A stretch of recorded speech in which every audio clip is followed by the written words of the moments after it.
Olá, pessoal!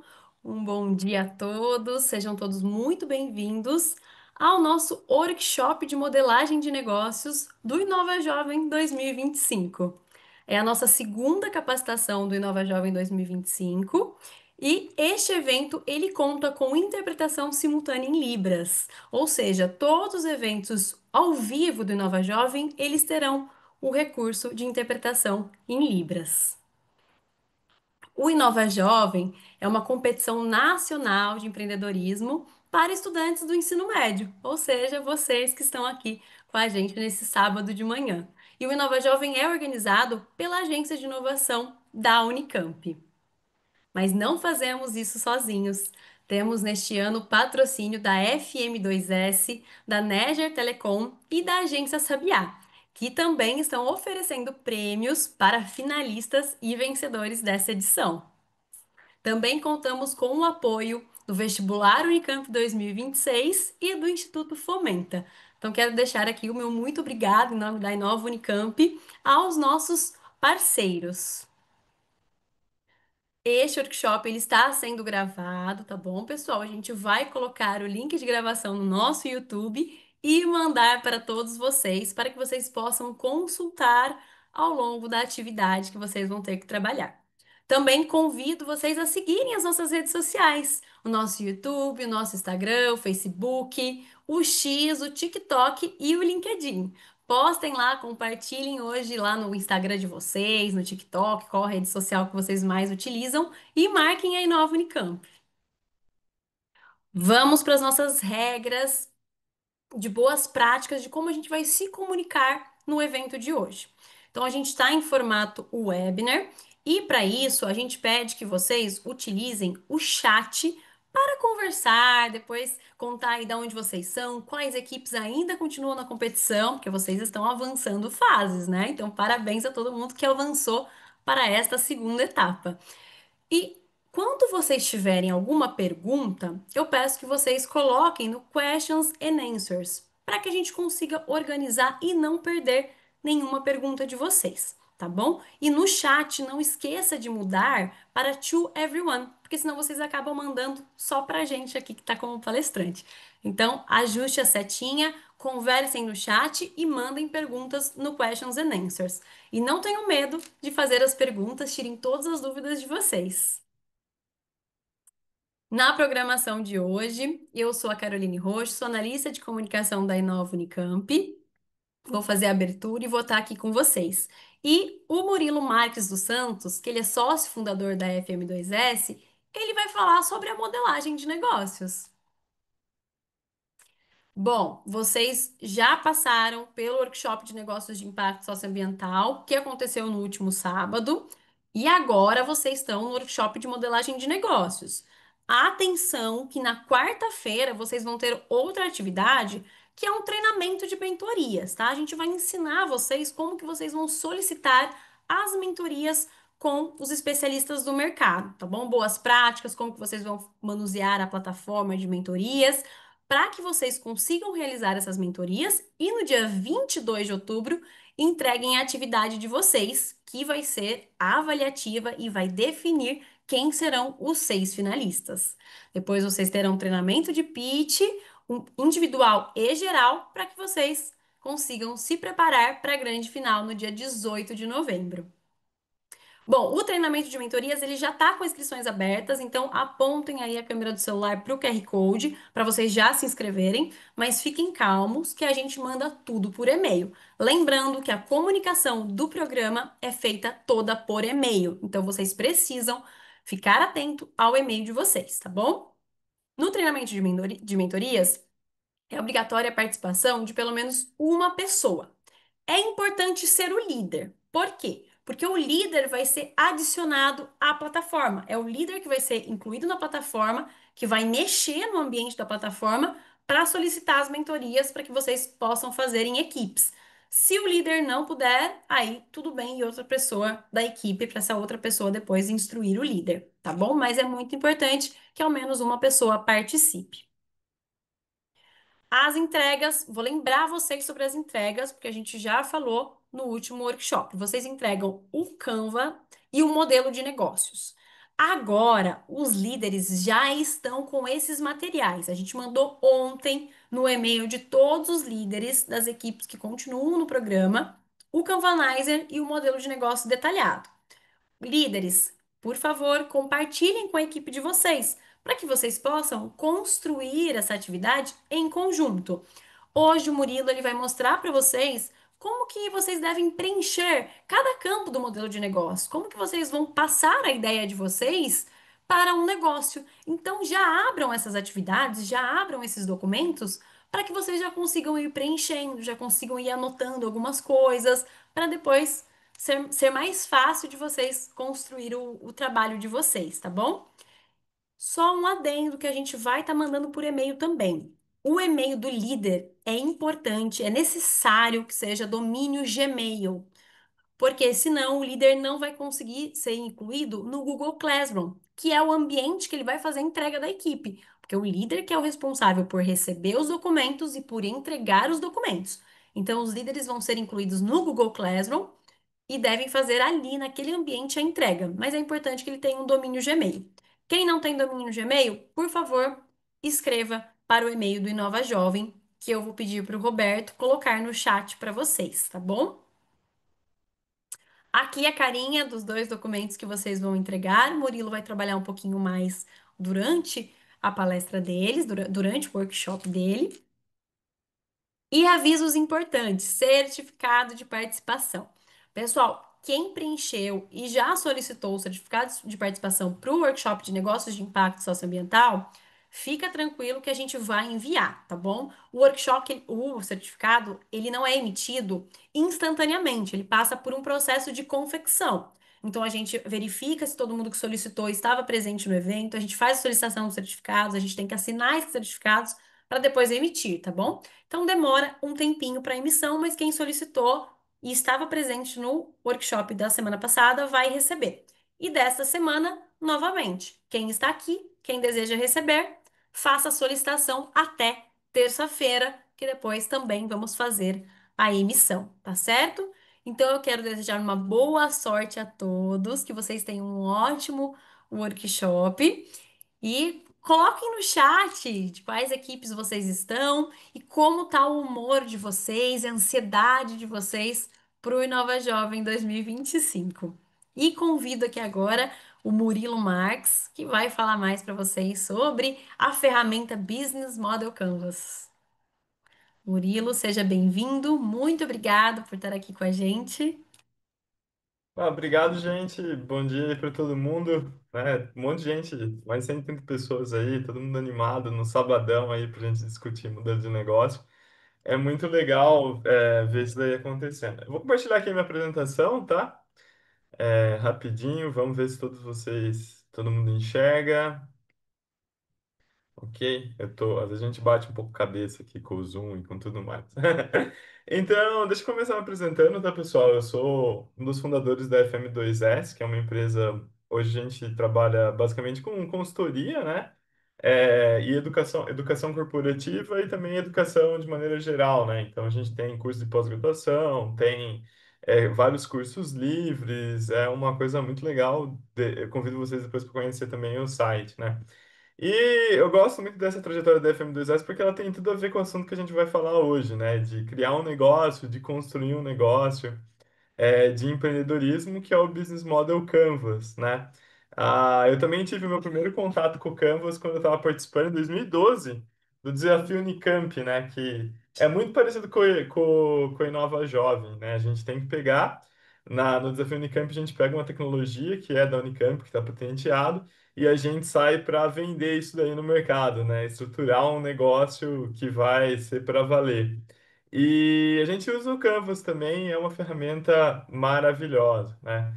Então a gente vai falar um pouco sobre o Canvas, né? Então, que é o Business Model Canvas, né, gente? Vamos começar a entender assim, né? Bom, antes de entender o que é o Business Model Canvas, que é uma ferramenta para você determinar um modelo de negócio, a gente tem que pensar assim, o que é um negócio, o que é uma empresa, né? Um negócio não é uma coisa, um grupo de pessoas trabalhando junto ali para produzir alguma coisa, seja lá ele um produto ou um serviço, que vai ter valor, né, para algum cliente, né? As empresas elas só existem porque o nosso cliente tem uma necessidade, a gente tem que atender essa necessidade, né? Que nem uma fábrica de cadeira só faz a cadeira porque a gente precisa sentar em algum lugar e ter uma necessidade de conforto, né? É a mesma coisa para serviço, sei lá, casa de massagem, mesma coisa. A pessoa precisa de conforto ali, vai lá e recebe esse serviço da casa de massagem. A única coisa diferente, assim, né, que é muito complicado no negócio, muitas vezes é enxergar como que as coisas se conectam. Porque o negócio ele precisa ter essa proposta de valor para o cliente, ele precisa entregar esse valor para o cliente cumprir, satisfazer essa necessidade do cliente, mas ele também tem uma série de peculiaridades, né? Ele tem que parar de pé financeiramente, ele tem que dar dinheiro, a gente tem que realizar um monte de atividades para conseguir produzir uma cadeira ou para conseguir organizar as pessoas para ter uma massagem, alguma coisa nesse sentido. E o Canvas, ele justamente vai trabalhar nisso daí, né? Ele vai mostrar que tá a cara do nosso Business Model Canvas. Ele vai mostrar tudo certinho ali que você precisa definir no seu negócio, né? Então, ele tem essa estrutura aqui, eu acho que todo mundo já deu uma olhada, né? Já bateu o olho aí como funciona o Canvas, né? Já viu a cara do Canvas. E ele tem o que a gente chama de blocos, né? Então, você está vendo, ó, proposta de valor, segmento de clientes, relação com os clientes, canais. E ele tem tudo que precisa ter para o negócio funcionar. O Canvas, ele é o resultado, né, de uma tese de doutorado de um pesquisador lá da Suíça, o Osterwalder, né?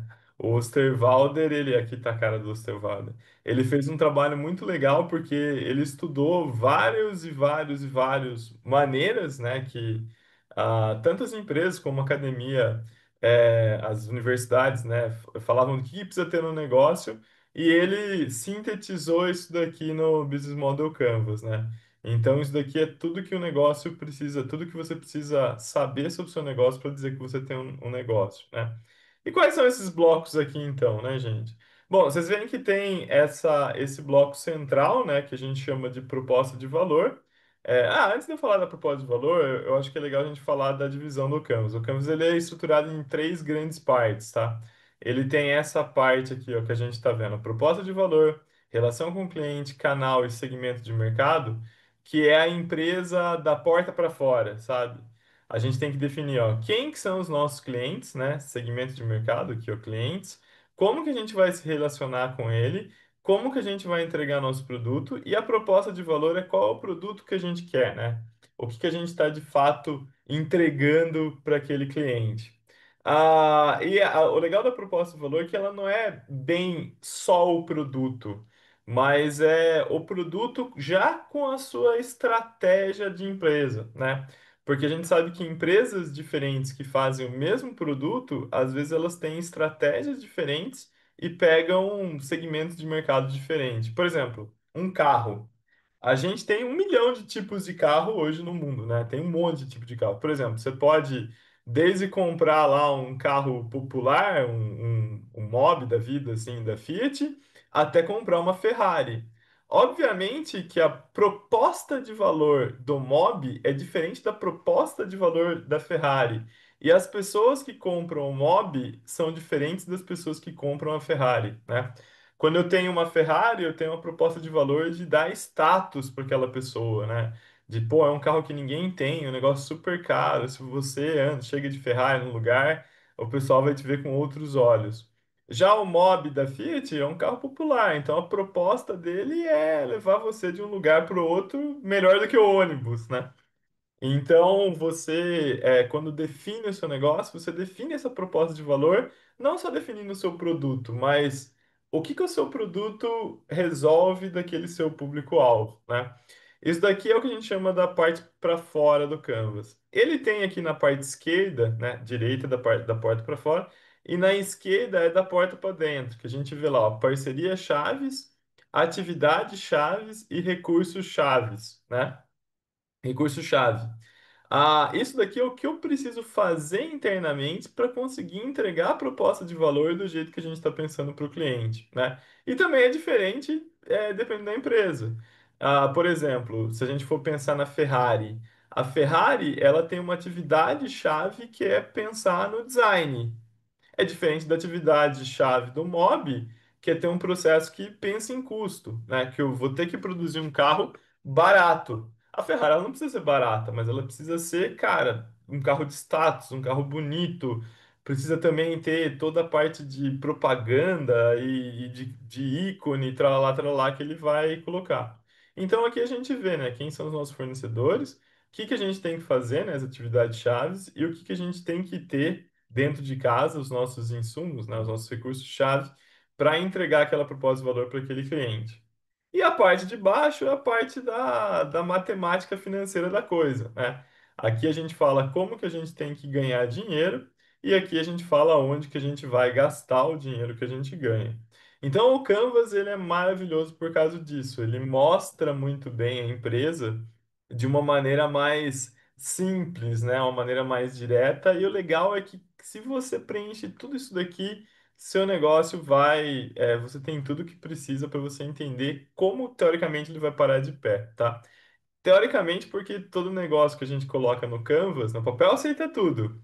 A gente, às vezes a nossa cabeça acha que a gente vai ficar rico com uma baita de uma ideia, mas isso daqui que a gente escreveu no papel não corresponde à realidade, né? Por exemplo, eu posso fazer, eu acho que eu tenho muitos clientes aqui que vão gostar de um café azul. Nossa, porque eu adoro azul e adoro café, então vou fazer um café azul. Então todo mundo vai querer comprar meu café azul. Isso é uma premissa, né?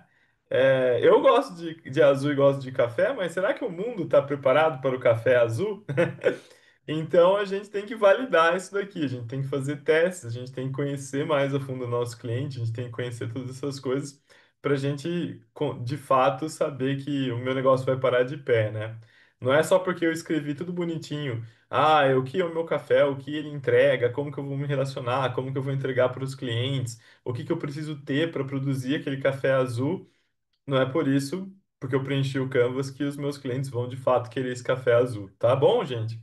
Então, esse daqui é o nosso Business Model Canvas. A ideia do treinamento hoje é a gente passar por esse roteirinho aqui, a gente falar como a gente elabora um Business Model Canvas, né, a partir de uma ideia de negócio, como que a gente cria testes para validar o nosso Business Model Canvas, como a gente pivota, né? O que que é pivotar, né? Pivotar é assim, pô, eu achei que o café azul ia ser um estouro, daí eu vi que o café azul é uma ideia tonta.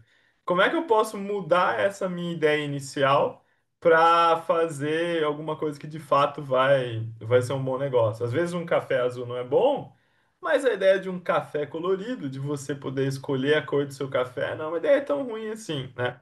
Então a gente pivota, a gente muda detalhes do nosso modelo de negócio que vai fazer ele rodar. E quando a gente fala pivotar, né, eu posso mudar a ótica dentro de qualquer bloco aqui do nosso Business Model Canvas, beleza?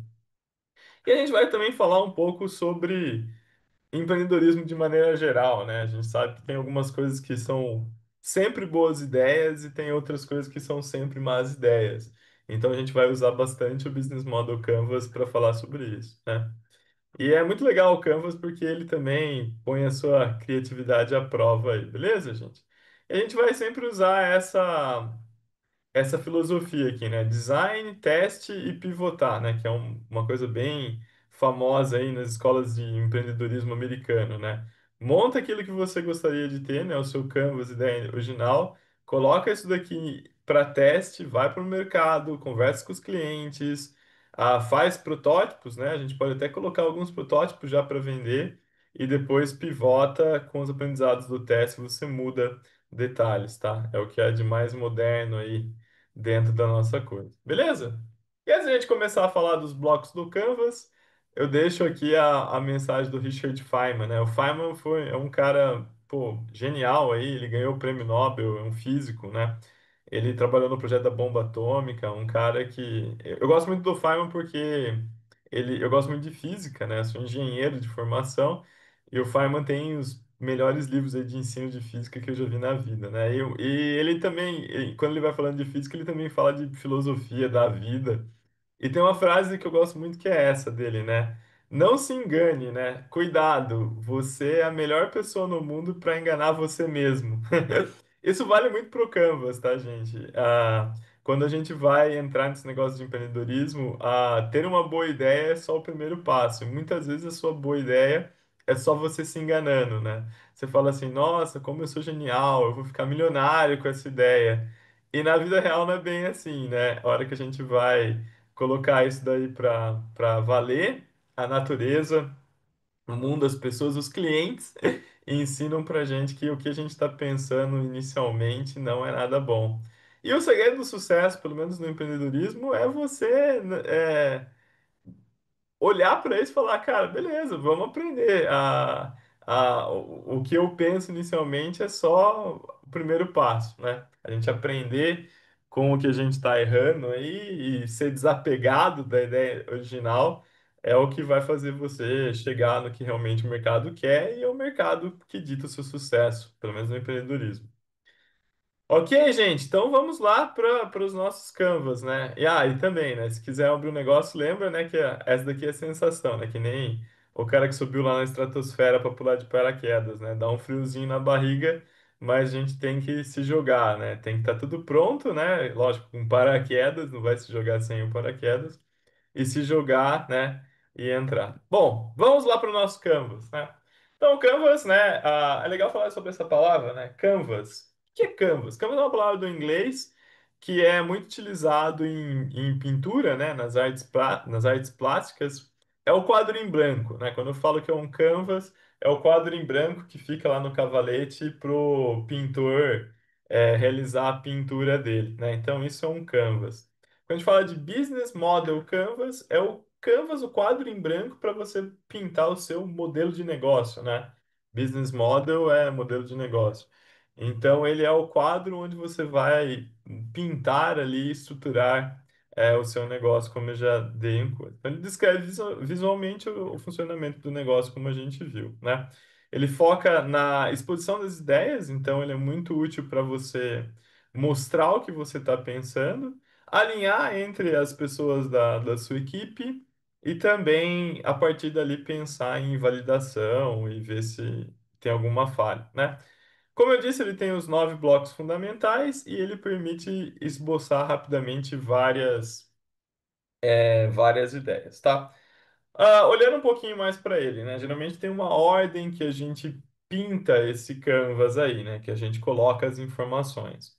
A gente sempre começa definindo o canvas pelo nosso segmento de mercado.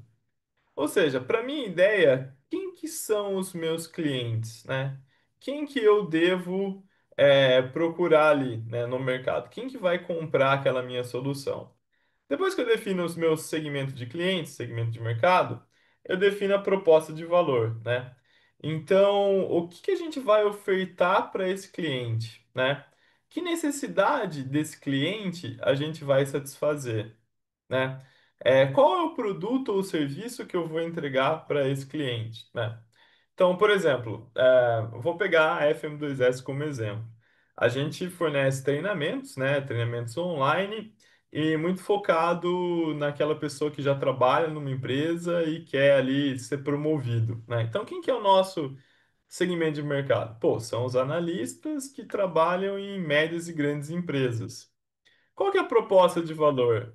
A gente vai dar um treinamento com uma linguagem simples sobre um assunto que ele consegue aplicar, e nessa aplicação ele vai ser visto lá pelo chefe dele, e com isso ele vai ser promovido. Então tem que ser uma coisa muito prática, uma coisa muito clara, sem coisas muito rebuscadas.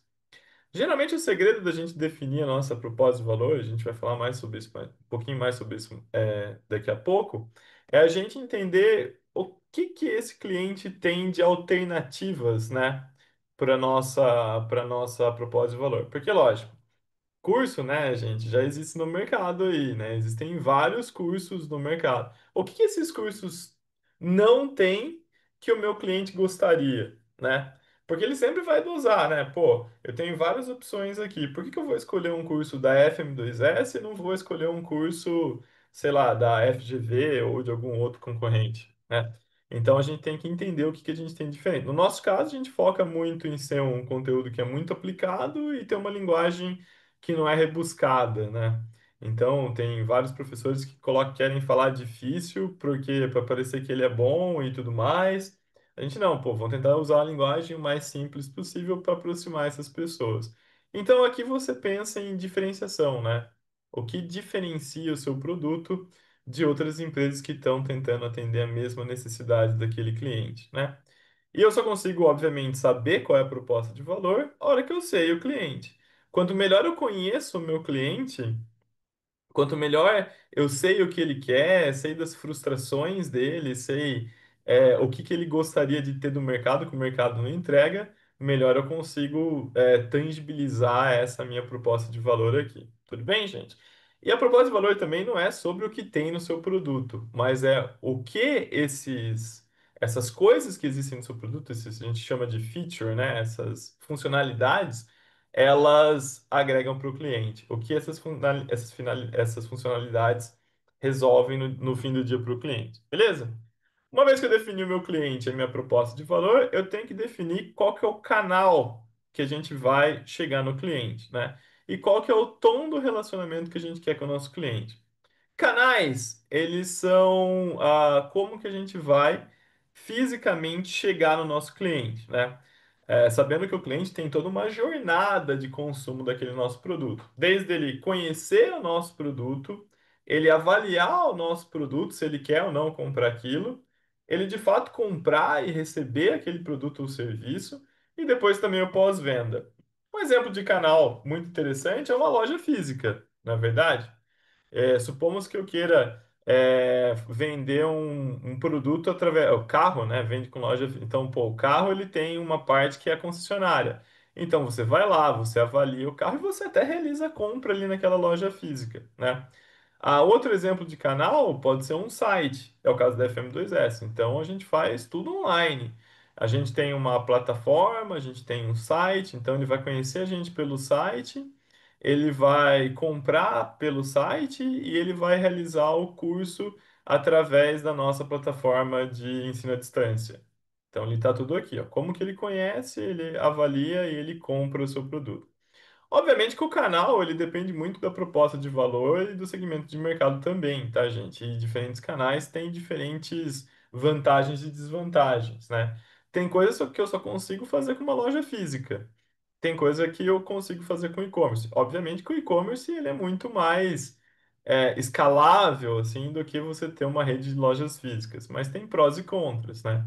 Você também vai ter que ter uma rede de logística ali te suportando. Mas eu tenho que definir como que o cliente vai chegar no meu produto. E o relacionamento, né, é como que a gente vai se relacionar, né? Então, a gente vai ter um relacionamento muito próximo com aquele cliente, de ligar para ele, a gente vai ter algum vendedor conversando com ele todo o tempo, vai ser um negócio mais autosserviço, sabe? A gente tem o site, o cara vai lá e compra só pelo site. Mas a gente tem que definir qual que é o tom e os canais de relacionamento aqui com os nossos clientes. Beleza? Essa é a parte externa do nosso canvas. A gente sempre começa preenchendo ela primeiro. Uma vez que eu já estou muito sólido com essa parte externa, eu começo a olhar para a parte interna. A parte interna, basicamente, são as atividades chaves. Então, eu já sei como é a minha relação. Então, vamos pensar no caso da FM2S. Eu tenho um curso com linguagem simples que eu estou entregando para aquele analista que quer ser promovido. Eu estou fazendo um canal totalmente online aqui para entrega do produto. E tenho um relacionamento mais próximo com essas pessoas que eu estou tentando educar ela um pouco antes dela comprar. Então, a gente tem cursos grátis, a gente tem várias coisas ali na plataforma. Beleza, quais são, o que que eu preciso para colocar isso daqui de pé? Bom, um recurso-chave que eu preciso é um site. Vocês concordam comigo? Então, o site, eu escrevo aqui site como recurso-chave. Outra coisa que eu preciso ter como recurso-chave é um estúdio legal, não é? Quem que quer assistir um curso EAD gravado lá com uma webcam, tudo aquele negócio meio anos 2000, que você não consegue nem ler o que está escrito no slide do professor. Então, um estúdio legal para gravar as videoaulas é um recurso-chave que a gente tem. E eu preciso também fazer coisas muito bem, né? Então, eu preciso criar cursos muito bem. Eu preciso gerenciar essa plataforma para ela não ficar caindo. Então, aqui são as minhas atividades. E também tem decisões, né? A gente vai criar uma plataforma do zero. Se eu for criar uma plataforma do zero, eu coloco aqui uma equipe de desenvolvimento no meu recurso e o gerenciamento dessa equipe nas atividades. Mas eu não preciso eu ter a plataforma, eu posso comprar uma plataforma terceira. Então, opa, eu não vou gerenciar essa plataforma eu, e eu não vou ter uma equipe para desenvolver isso. Eu vou o quê? Ter um parceiro-chave, que é uma outra empresa que produz essa plataforma no mercado, e eu vou comprar dele. Então aqui, gente, pode ter várias soluções também. Você pode internalizar tudo, você pode ter um parceiro que vai fazer parte, sabe? Aquela que a gente chama de terceirização. São atividades que eu preciso realizar e coisas que eu preciso ter. Eu preciso ter uma plataforma. Agora, eu vou fazer ela com coisa interna ou eu vou terceirizar, né? De novo, prós e contras. No nosso caso, a gente resolveu terceirizar porque era mais barato. O que a gente paga hoje para o nosso parceiro de plataforma não daria nem pro cheiro para a gente gerenciar como equipe interna, né?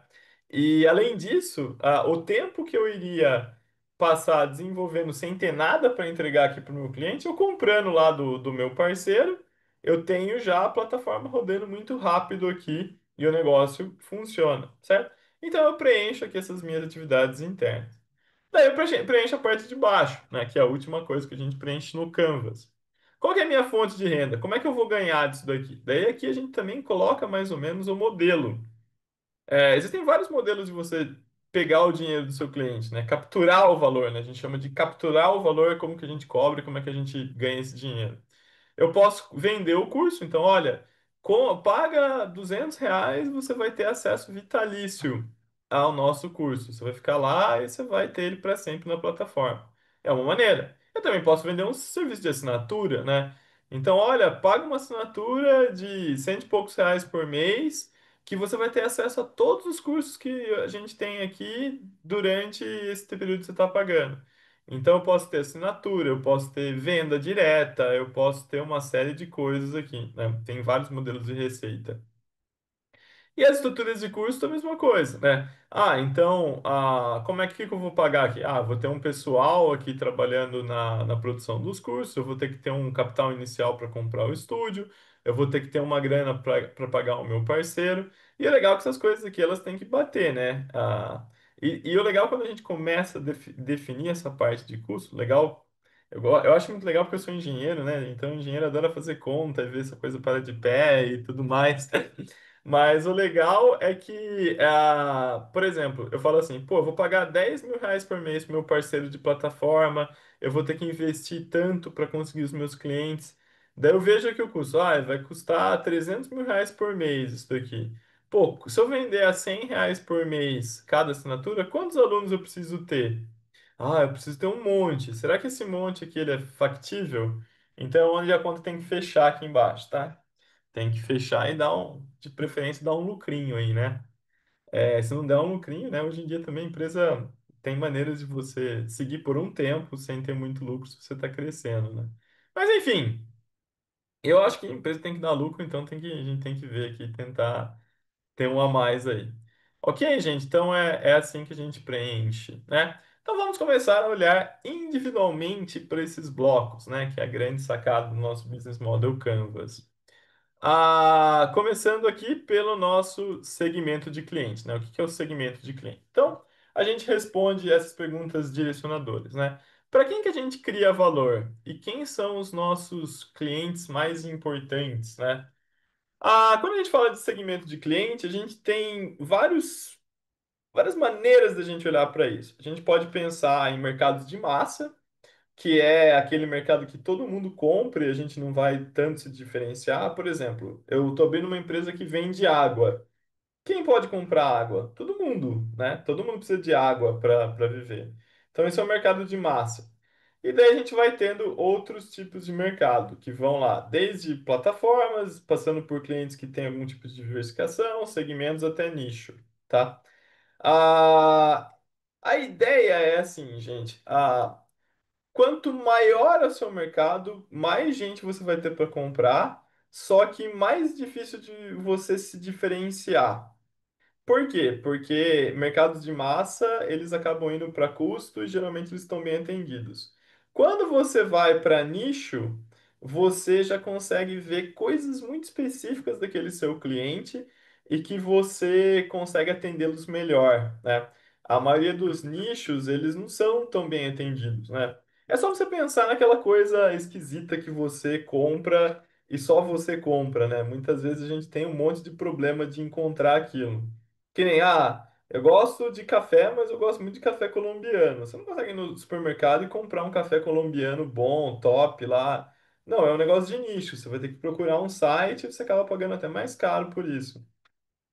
A mesma coisa sobre, sei lá, se você é fã de algum desenho animado aí, sei lá, e você quer ter coisas daquilo lá. Então, de novo, é nicho, você vai ter que procurar e tudo mais, tá? Então a gente tem que olhar, sempre olhando nisso daqui. O interessante também é que às vezes você tem um nicho menos isso que a gente chama de segmento, né? Mas o legal é que você pode também, para o mesmo tipo de produto, você olhar para nichos ou segmentos diferentes. Eu lembro um caso que eu estava lendo recentemente da Lego, né? Todo mundo conhece Lego, o brinquedo lá de montar. O Lego ele começou como sendo um brinquedo para criança, né?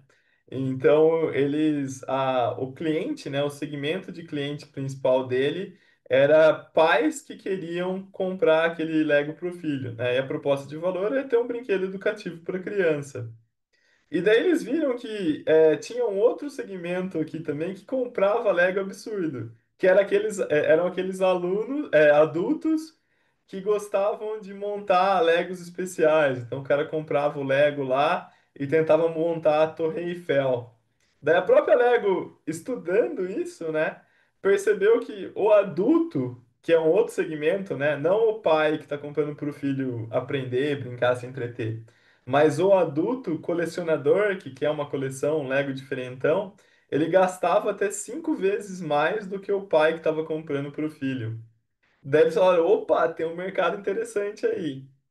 Daí eles começaram a mudar um pouco a proposta de valor também, tanto que hoje você encontra Legos que é o Lego da Torre Eiffel, ou o Lego daquele barco lá, o Endurance, né, que era o Lego que era o barco do explorador da Antártida. Então os adultos compram, eles deixam o Lego montado e não sei o que lá. E foi um mercado gigantesco, né? Até tirou o Lego do buraco. Então a gente tem que pensar quem que é esse cliente que tem essa necessidade que o nosso produto atende, beleza? Uma coisa que a gente tem que pensar também, né, é que quando a gente coloca segmento de clientes, principalmente quando a gente tem um negócio que a gente chama de B2B, né, B2B é o business to business, né? Então, é negócios que vendem para outros negócios. Então, por exemplo, eu posso fazer é, um equipamento cirúrgico que um outro hospital, que também é um outro negócio, o hospital compra aquele meu equipamento cirúrgico, né? Ele compra por quê? Ele compra lá na pessoa jurídica, né? Ele compra com o CNPJ. Mas sempre que a gente coloca assim, a gente tem que sempre pensar, pô, o meu cliente não é o hospital, é alguém lá dentro do hospital que tem uma necessidade específica, né? Então, por exemplo, é o cirurgião ortopédico dentro do hospital que vai usar o equipamento cirúrgico. Não é o hospital. Eu tenho que ter uma comunicação, eu tenho que gerar valor para esse cirurgião ortopédico. Então, esse cara aqui, se eu vou vender o equipamento cirúrgico para ele, que ele não está sendo atendido hoje? O que ele não está feliz com os equipamentos cirúrgicos no mercado? Daí eu sento com esse cirurgião, converso com ele, ele vai falar: olha, o equipamento ele dura muito pouco, ou é muito difícil eu achar uma pinça do tipo XYZ e tralalá. Daí eu tendo essa solução para ele, esse cirurgião vai falar lá com as pessoas do departamento de compras do hospital e vai gerar essa compra, tá? Então, quando você vai colocar no seu Canvas lá, você nunca pode colocar o prédio. Eu vou vender para hospitais. Tá, quem que você vai vender lá no hospital? Eu vou vender para escolas. Quem que vai comprar? É o professor? É o pai do aluno? É o diretor da escola? Quem que é aquela pessoa que tem a necessidade que o nosso produto está satisfazendo, tá? Então sempre pense nisso, é a pessoa. Você pode colocar uma pessoa padrão, né? Que nem eu comentei. Adultos colecionadores, né? Obviamente que adultos colecionadores, existem vários tipos. Tem aquele cara que gosta Star Wars, tem aquele cara que gosta de arquitetura, tem aquele cara que gosta de história. Todos eles podem comprar Lego para pegar, né? Mas é o arquétipo ali, ó, dos que tem algum interesse que o Lego vai mostrar ali, né? Beleza? Então a gente tem que ter isso em mente, né? Principalmente quando a gente fala. Então é isso que a gente comenta, né? Então encontrar a pessoa, né? Alguns tipos de arquétipos que a gente fala, né? Que são tipos de clientes, né? Então a gente pode pegar lá, por exemplo, o usuário final, né? Quem que é o usuário final? É a pessoa que irá utilizar o produto ou serviço, que pode ou não ser a tomadora de decisão de compra. Esse daqui é exatamente o cirurgião ortopédico que eu falei, né? Estou vendendo equipamento cirúrgico. O cirurgião ortopédico ele vai usar aquele equipamento, então ele é o usuário final. Ele não é o comprador, porque quem toma a decisão de compra é o comprador do hospital, mas ele vai influenciar o cara e vai fazer o jabá para comprar com você. A gente pode ter o tomador de decisão, né? Que é a pessoa com autonomia para decidir qual a solução será escolhida. Isso daqui é interessante. Eu posso montar um outro negócio de equipamento cirúrgico que eu não penso em ter o negócio exatamente o que o cirurgião precisa, mas não, eu não estou namorando o cirurgião, estou namorando o comprador do hospital. Então, o meu equipamento cirúrgico ele é o equipamento mais barato do mercado, né? Então, beleza, ele não é o melhor, mas ele tem que ser ok, é outra estratégia. Ele não pode ser uma porcaria também, ele tem que ser ok, a qualidade é ok, mas o preço ele tem que ser o menor possível, né? Então é uma outra estratégia. O outro lá, quando eu estou namorando o cirurgião, o preço não precisa ser o menor possível, mas ele tem que ser um preço ok. Agora, a qualidade pode ser a melhor possível, entenderam? O que que a gente tem que ser ok e o que que é o nosso diferencial, né? Isso depende do cliente. Ele pode ser o dono do dinheiro, né? Então, a pessoa que tem orçamento para a solução, né? Geralmente é um dos últimos lá dentro do processo. Então, o cara tipicamente é frio e está só preocupado com a grana. Ele pode ser um influenciador, né? Então, ele é o cara que vai falar que aquilo ali é mais interessante. Pode ser quem recomenda. Então, a gente tem vários arquétipos aí, né? E para cada um, a gente tem que sempre pensar, né?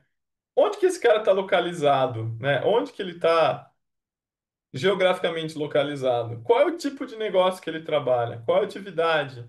Às vezes é legal a gente pensar na idade, na situação e na motivação dele. Mas, de novo, tudo isso daqui são maneiras da gente entender qual é a necessidade que a gente vai atender e como que a gente vai satisfazer a necessidade. A gente tem também alguns tipos de negócio, né? O B2B, que eu já expliquei, que é negócio para negócio. B2C, que é negócio para o cliente final. Então, quando eu estou fazendo um salgadinho Cheetos, por exemplo, quem compra o salgadinho Cheetos provavelmente é para quem vai comer o salgadinho Cheetos, né? Então, o meu negócio vende to, né? O customer, né? Que é o cliente. Então, do meu negócio para o cliente. E a gente pode ter também para outros, né? Então a gente pode ter o B2B2C, né? Então eu vendo para uma escola que vai depois vender para os pais. Então o pai paga, mas é uma coisa que é da escola. Isso aqui são negócios mais específicos, né? Geralmente a gente foca nesses dois casos. E uma coisa é interessante também, tá? Quando a gente fala de segmento do cliente. Às vezes a gente dá um tiro pensando em um segmento de clientes e acerta outro, né? Então, do tipo, eu vou fazer para os pais que querem um brinquedo educativo para os filhos e acerto no adulto colecionador. Não tem problema nenhum, isso é até bom, tá? Isso acontece, que é um outro nicho ali que você não imaginava. O duro é quando você não acerta nesse, só acerta nesse. Daí você tem que pivotar. Você tem que falar, pô, meu cliente não é esse cara aqui. A sorte, o destino me mostrou uma outra pessoa que vai parar o meu negócio de pé. Então vamos focar nele também, vamos entender melhor e vamos fazer vamos satisfazer bem esse cara aí, beleza? Agora que a gente já falou do consumidor, né, do nosso segmento de cliente, a gente tem que falar da nossa proposta de valor, né? O que é a nossa proposta de valor? As perguntas são essas daqui, né? O que nós entregamos para os nossos clientes? Qual o problema que a gente está resolvendo? Qual necessidade a gente está satisfazendo? E que pacote de produtos ou serviços nós estamos oferecendo para cada segmento de clientes, tá? Essa minha proposta de valor, ela tem que ser quantificável, relevante, específica e testável. O que que significa isso? Quantificável porque a gente tem que entender a questão de diferenciação, né? O que que a gente tem de diferente dos outros. Relevante porque tem que ser uma coisa de verdade, não pode ser da sua cabeça, né? Então eu acho que o café azul ele é um símbolo de status. Cara, não necessariamente, né? Então a gente tem que ver isso. Específico, porque ela tem que ser exatamente focada com a necessidade daquele cliente. Então, a gente sempre fala que cada segmento de cliente que você coloca no Canvas, ele vai ter uma proposta de valor. Pode ser para o mesmo produto, para o mesmo negócio. Então, por exemplo, o Lego. O Lego ele tem a proposta de criar um brinquedo educativo para ensinar os filhos para os pais que compram, e pode ser um negócio divertido, nostálgico e que passa o tempo pro adulto colecionador. Certo? Então, é específico para cada segmento de cliente. E tem que ser testável, tá? O que que é ser testável? Você tem que conseguir imaginar uma maneira de validar aquilo, né? Então, por exemplo, um brinquedo educativo. Será que eu posso criar um teste para ver se os pais vão gostar disso ou não como brinquedo educativo? Posso. Eu posso fazer lá um grupo, pego, o que a gente chama de grupo focal, né? Pego lá vários pais de crianças dentro da faixa etária que a gente quer, coloco lá o Lego, trago as crianças e vejo se, pô, vocês pagariam por isso, não pagariam por isso? Eu lembro de um teste muito legal que a gente estava fazendo. Isso daí foi o meu exemplo do desafio Unicamp, tá? Quando eu participei lá em 2012.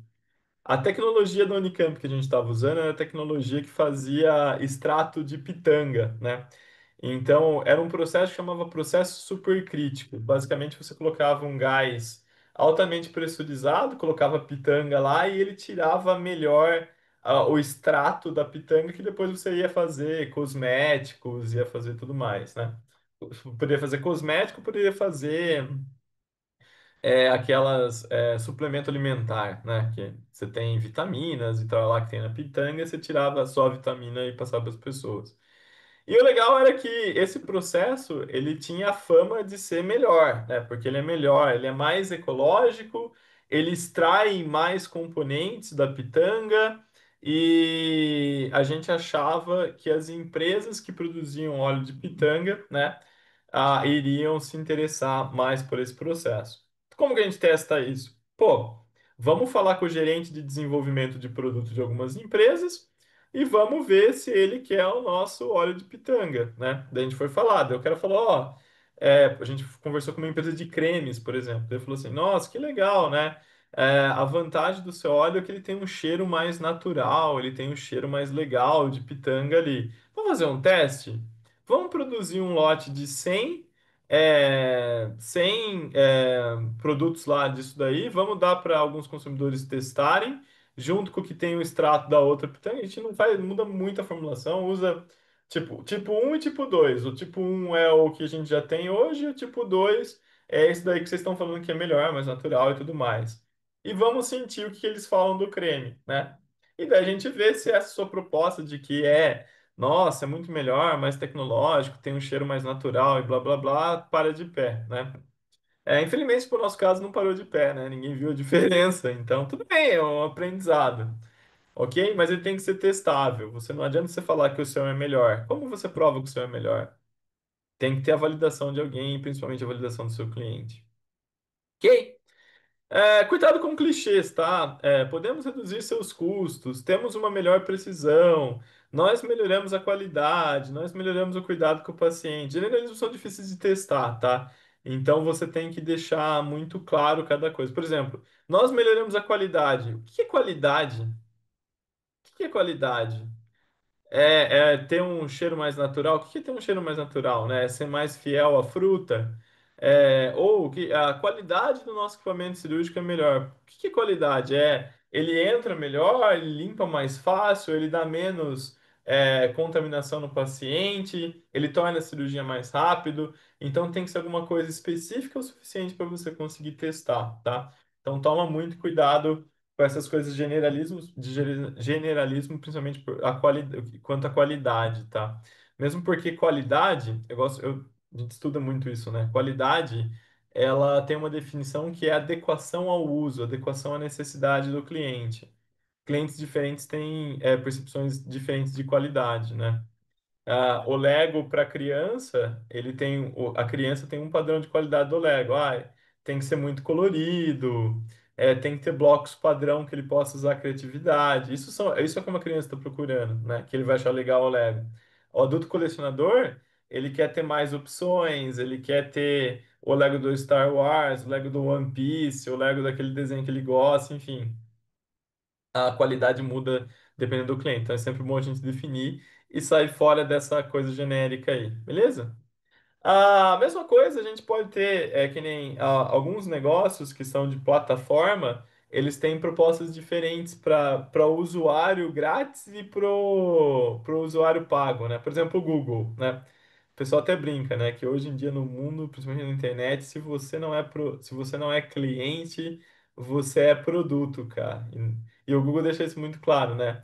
Porque ele tem uma proposta de valor para o usuário, que é busca gratuita, e uma proposta de valor para a empresa que dá o dinheiro para ele, que é publicidade direcionada, né? E eu só consigo ter a publicidade direcionada, sabe aqueles, a gente chama de AdWords, né? Que são aqueles links que aparecem primeiro lá no Google e você paga por eles. Você tem essa publicidade direcionada porque você tem muita gente buscando lá no Google. A mesma coisa é o Instagram, né?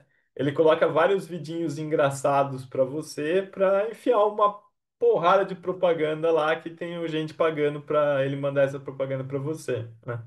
Então ele tem uma proposta de valor que é deixar você entretido ali, mas ele tá pegando o seu tempo para enfiar propaganda. E é assim que ele ganha dinheiro, né? Então, isso aqui é interessante, né? Às vezes a gente também pode ter uma proposta de valor para o público gratuito que a gente vai monetizar, a gente vai ganhar dinheiro em cima com um público pago diferente. Ok? Aqui também sobre a proposta de valor, né? Quando o pessoal pensou na GoPro, né?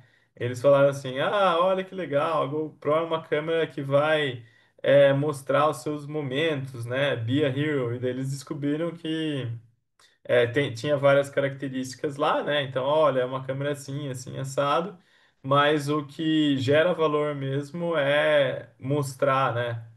Isso daqui a gente coloca porque nunca confunda uma coisa no seu produto, que é, de novo, característica com o valor gerado para o cliente. Na proposta de valor no Canvas, você tem que colocar o valor gerado para o cliente, não a característica.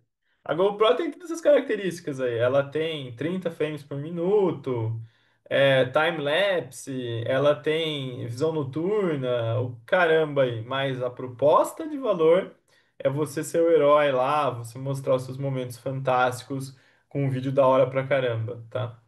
Não fala assim, compra a GoPro porque ela é ultra engaging wide angle view, né? Então é uma visão de ângulo aberto super engajante. Não, ele não vende isso, ele vende, cara, que a GoPro você vai filmar as coisas e vai ser muito da hora. É isso que eles vendem, tá? A mesma coisa aqui, né? A proposição de valor da Ferrari lá, a gente fala, né? Não é desempenho, não é marca, não é design, mas é o status, né? Não é todo mundo que tem a Ferrari. Já não vou comentar porque a gente já comentou um pouco sobre isso antes. Beleza, gente? Tudo bem até aqui, né? Eu me alonguei mais porque a proposição de valor e o segmento de cliente, sem dúvida nenhuma, são as coisas mais importantes para você começar a olhar para o seu negócio. Depois a gente olha para os canais, né? Canal, de novo, como que a gente entrega o valor para o cliente, né? Então, por meio de quais canais nosso cliente quer ser servido? Como estamos servindo agora? Como esses canais estão integrados? Quais canais funcionam melhores? Quais são os mais baratos? Como integramos esses canais na rotina do nosso cliente, né?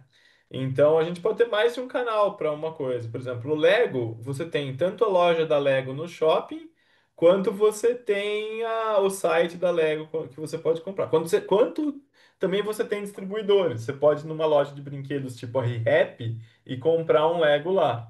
Então são vários canais. A gente pode pensar, pô, qual que é mais eficaz para chegar em qual público e como que a gente vai, né? Que nem o nosso pinguinzão aqui fala, né? Vendas e entregas, Kowalski. Como que a gente vende que a gente entrega? A gente tem opções de canais, né? De novo, a gente pode ter canais totalmente digitais, ter um site, né? Então a pessoa vai entrar no meu site e vai comprar o meu produto, o meu serviço. A gente pode ter e-commerce, né? Entregas diretas. A gente pode também ter um canal de entregas usando correio, etc., né? Em vez de ter uma rede própria de distribuição, eu uso os correios ou alguma outra empresa. Eu posso ter também consultoras, né? Tipo a Natura, tem lá o negócio de consultoras Naturas, que é aquela mulher na comunidade que vai e leva os produtos para as amigas dela. É uma coisa mais marketing social, sabe? É muito legal para distribuir, né? Porque, de novo, quando você pensa no canal, você tem que pensar como o cliente vai conhecer você, como o cliente vai avaliar o seu produto, como que ele vai comprar o seu produto e como que ele vai depois manter uma relação de pós-vendas. A consultora é legal porque você está forçando tudo nela, né? Se eu tenho um site, não adianta eu ter o site na internet, eu preciso levar pessoas até esse site. A consultora não, ela vai até a casa das pessoas que ela já conhece, já mostra o produto, avalia, vende, entrega, tem o pós-vendas tudo junto, né? Só que, lógico, o site você custa mais barato do que a consultora, né? Porque a consultora você tem que pensar que ela vai viver disso. Então ela tem que ganhar um dinheiro bom para viver disso e disseminar o seu produto. Pode ter atendimento direto, a gente pode pensar em ter lojas físicas, são todos aí exemplos de canais de entrega, né? Então, de novo aqui, né? As lojas físicas lá, Cacau Show, Copenhagen, Chocolate Brasil. Uma coisa que é importante dizer, gente, é que, assim, o seu canal que você está usando, ele tem que ser coerente com sua proposta de valor e o seu segmento de clientes, né? Note a diferença aqui, ó, três lojas de chocolate, a Cacau Show, Chocolate Brasil e a Copenhagen não são os mesmos clientes, né? Não são a mesma proposta de valor e também não vai ser a mesma loja, né? Então, a Copenhagen, por exemplo, que bate bastante num público de mais rico, de uma coisa mais refinada e tudo mais, tem um produto diferente da Cacau Show, né? Dizem que é melhor, né? Eu gosto da Cacau Show, tá? Mas é outra coisa, né? A loja, ela mostra a estratégia da empresa para ela se diferenciar, né? Não basta o seu chocolate ser melhor, a sua loja física também tem que ser melhor. Então, o canal, ele sempre leva também a estratégia de diferenciação da empresa para ele, né? E tem outras maneiras de você comprar chocolate também, né? Tem lá outros tipos de loja de chocolate. Aqui, eu moro em Rio Claro, né? Fica no interior de São Paulo. Tem umas lojas de chocolate daquelas de centrão, né? Então, beleza, também é diferente disso tudo aqui, mas também é uma coisa que está alinhada com aquilo que eles estão querendo. De novo, né, exemplos aqui, né? Então a gente coloca lá, a gente pode usar distribuidores, né? Distribuidores é aquele cara que tem uma loja e não é a loja sua, né? Eu peguei até um exemplo aqui da Positron, né? Da Positron, que também é uma empresa que veio da Unicamp. Inclusive, um dos fundadores era o meu mentor no Desafio Unicamp. Foi bem legal. Cara, aproveitem muito essas mentorias, né? Elas são incríveis para mudar a nossa visão na prática. Eles são distribuidores, então eles dão o produto deles para gente que tem loja nas cidades, loja de coisa para carro, né? Então eles vendem um monte de coisa, ó, vende som, alarme, insufilme. Eles não produzem insufilme, mas também eles produzem alarme e coisa. Então tá ali junto, né? A gente pode usar os grandes magazines, né? Então, também colocar o nosso produto no Extra, por exemplo, né? Ou usar plataformas para a gente chegar no nosso cliente. Então, eu vou começar vendendo no Mercado Livre. O Mercado Livre é uma plataforma, qualquer pessoa que pode abrir uma loja virtual no Mercado Livre e começar a ofertar o seu produto, né? De novo, é mais difícil você se diferenciar no Mercado Livre, você tem menos controle e tudo mais, mas se o seu produto consegue chegar no segmento de clientes que você quer pelo Mercado Livre. Manda pau, vamos ser felizes, né? Inclusive dá pra você comprar cafés muito bons no Mercado Livre, quem gosta de café, hein? Ok? A outra coisa, uma vez que a gente define esse canal nosso aqui, a gente tem que definir o nosso relacionamento com os nossos clientes, né? Então, o que é o relacionamento com os clientes? Que tipo de relacionamento com nossos clientes gostaríamos que estabelecêssemos com eles, né? Qual tipo de relacionamento é mais barato? E como que eles estão integrados com o resto do modelo de negócio, né? Então, de novo, comunicação, né? Como é que a gente vai se relacionar com ele e manter essa comunicação com ele. Tanto para saber o que ele está achando da gente, quanto para a gente também influenciar ele para ter a nossa compra lá, né? Então a gente pode ter vários canais de comunicação. A gente pode usar, por exemplo, as redes sociais, né? Então, o meu relacionamento vai ser ter um Instagram e colocar muita coisa educativa eu vou promocionar aquilo e daí eles vão ver a minha marca como sendo aquela marca que ele está aprendendo, ele está se divertindo, tralá, tralá. Daí ele vai começar a considerar isso e vai, eventualmente, ir para o meu canal para considerar a compra do meu produto. Beleza, legal. Eu posso ter um relacionamento que é totalmente impessoal, né? E eficiente. Eu não vou ter. Ele é sem carenagem, né? Que a gente brinca, né? O cara vai lá, ele vai entrar no meu site, ele mesmo vai fazer todas as coisas de compra e vai comprar. Por que que eu faria isso? Né? Porque é impessoal, mas é barato. Eu posso ter relacionamentos digitais, eu posso ter um consultor sempre falando, né? Alguém ali dedicado, um gerente de contas, né? Empresas de B2B usam muito gerentes de contas, né? Então, gerente de contas vai lá e ele tá sempre visitando, mesmo que não venda nada, sabe? Tô mantendo um relacionamento. Então eu vou lá, visito o cara, visito a empresa, converso com ele. Outro exemplo de gerente de contas, assim, que é um relacionamento muito legal, você já deve ter visto quando vocês estavam no médico esperando na fila, chega um cara com uma maletinha lá que é o vendedor de remédio. Ele vai lá, mostra o que a companhia farmacêutica está desenvolvendo, mostra algum remédio novo, dá um desconto. O médico pode ser que ele não queira nem comprar, mas ele está conhecendo, legal, um relacionamento legal, ele está sabendo o que está acontecendo. Mas custa, né? Esse relacionamento mais próximo sempre custa. De novo, é o modelo de negócio como um todo que a gente tem que ver. Se o nosso produto ele gera muito valor, se o nosso produto ele vai lucrar bastante lá na frente, a gente tem mais dinheiro para investir num canal de relacionamento mais caro. Se é uma coisa sem carenagem, ele tem que ser um produto, tem que ser um produto mais barato, a gente vai ter que ter um relacionamento mais distante, mais barato, beleza? E de novo, né, gente? Clientes diferentes esperam o quê? Relacionamentos diferentes, né?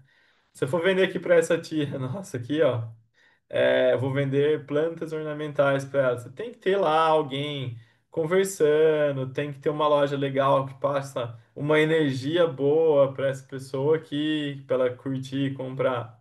Agora, se eu tô vendendo para esse cara aqui, que, cara, ele não gosta de gente, né? Então, se ele puder comprar pelo e-commerce, vai ser melhor. Daí, se eu tô vendendo para um cara super rico, pô, ele vai querer também e tem outra, né? Expectativa ali, né? Às vezes você pega esse cara que tem a versão de pessoas, coloca ele numa loja toda pensada para passar a boa vibe, a boa energia lá da venda de plantas, ele não vai curtir muito, né? Enfim, né? De novo, o relacionamento do cliente depende muito, do cliente. Beleza, gente. Ainda falando aqui da parte direita, né? Já adiantando um pouco, também a gente tem que pensar, a hora que a gente olha esse modelinho, em como que a gente vai faturar, né? Qual que vai ser o nosso fluxo de receita, né? A gente tem que responder de qual forma o nosso cliente está disposto a pagar pela nossa proposta. Quanto que ele pode pagar? A gente sempre tenta pensar no preço. Preço, inclusive, é uma coisa muito difícil de se pensar, tá, gente? Mas você tem que ter uma ideia inicial e depois você vai refinando ela. Pelo que eles pagam atualmente? Quanto que ele está pagando, tá?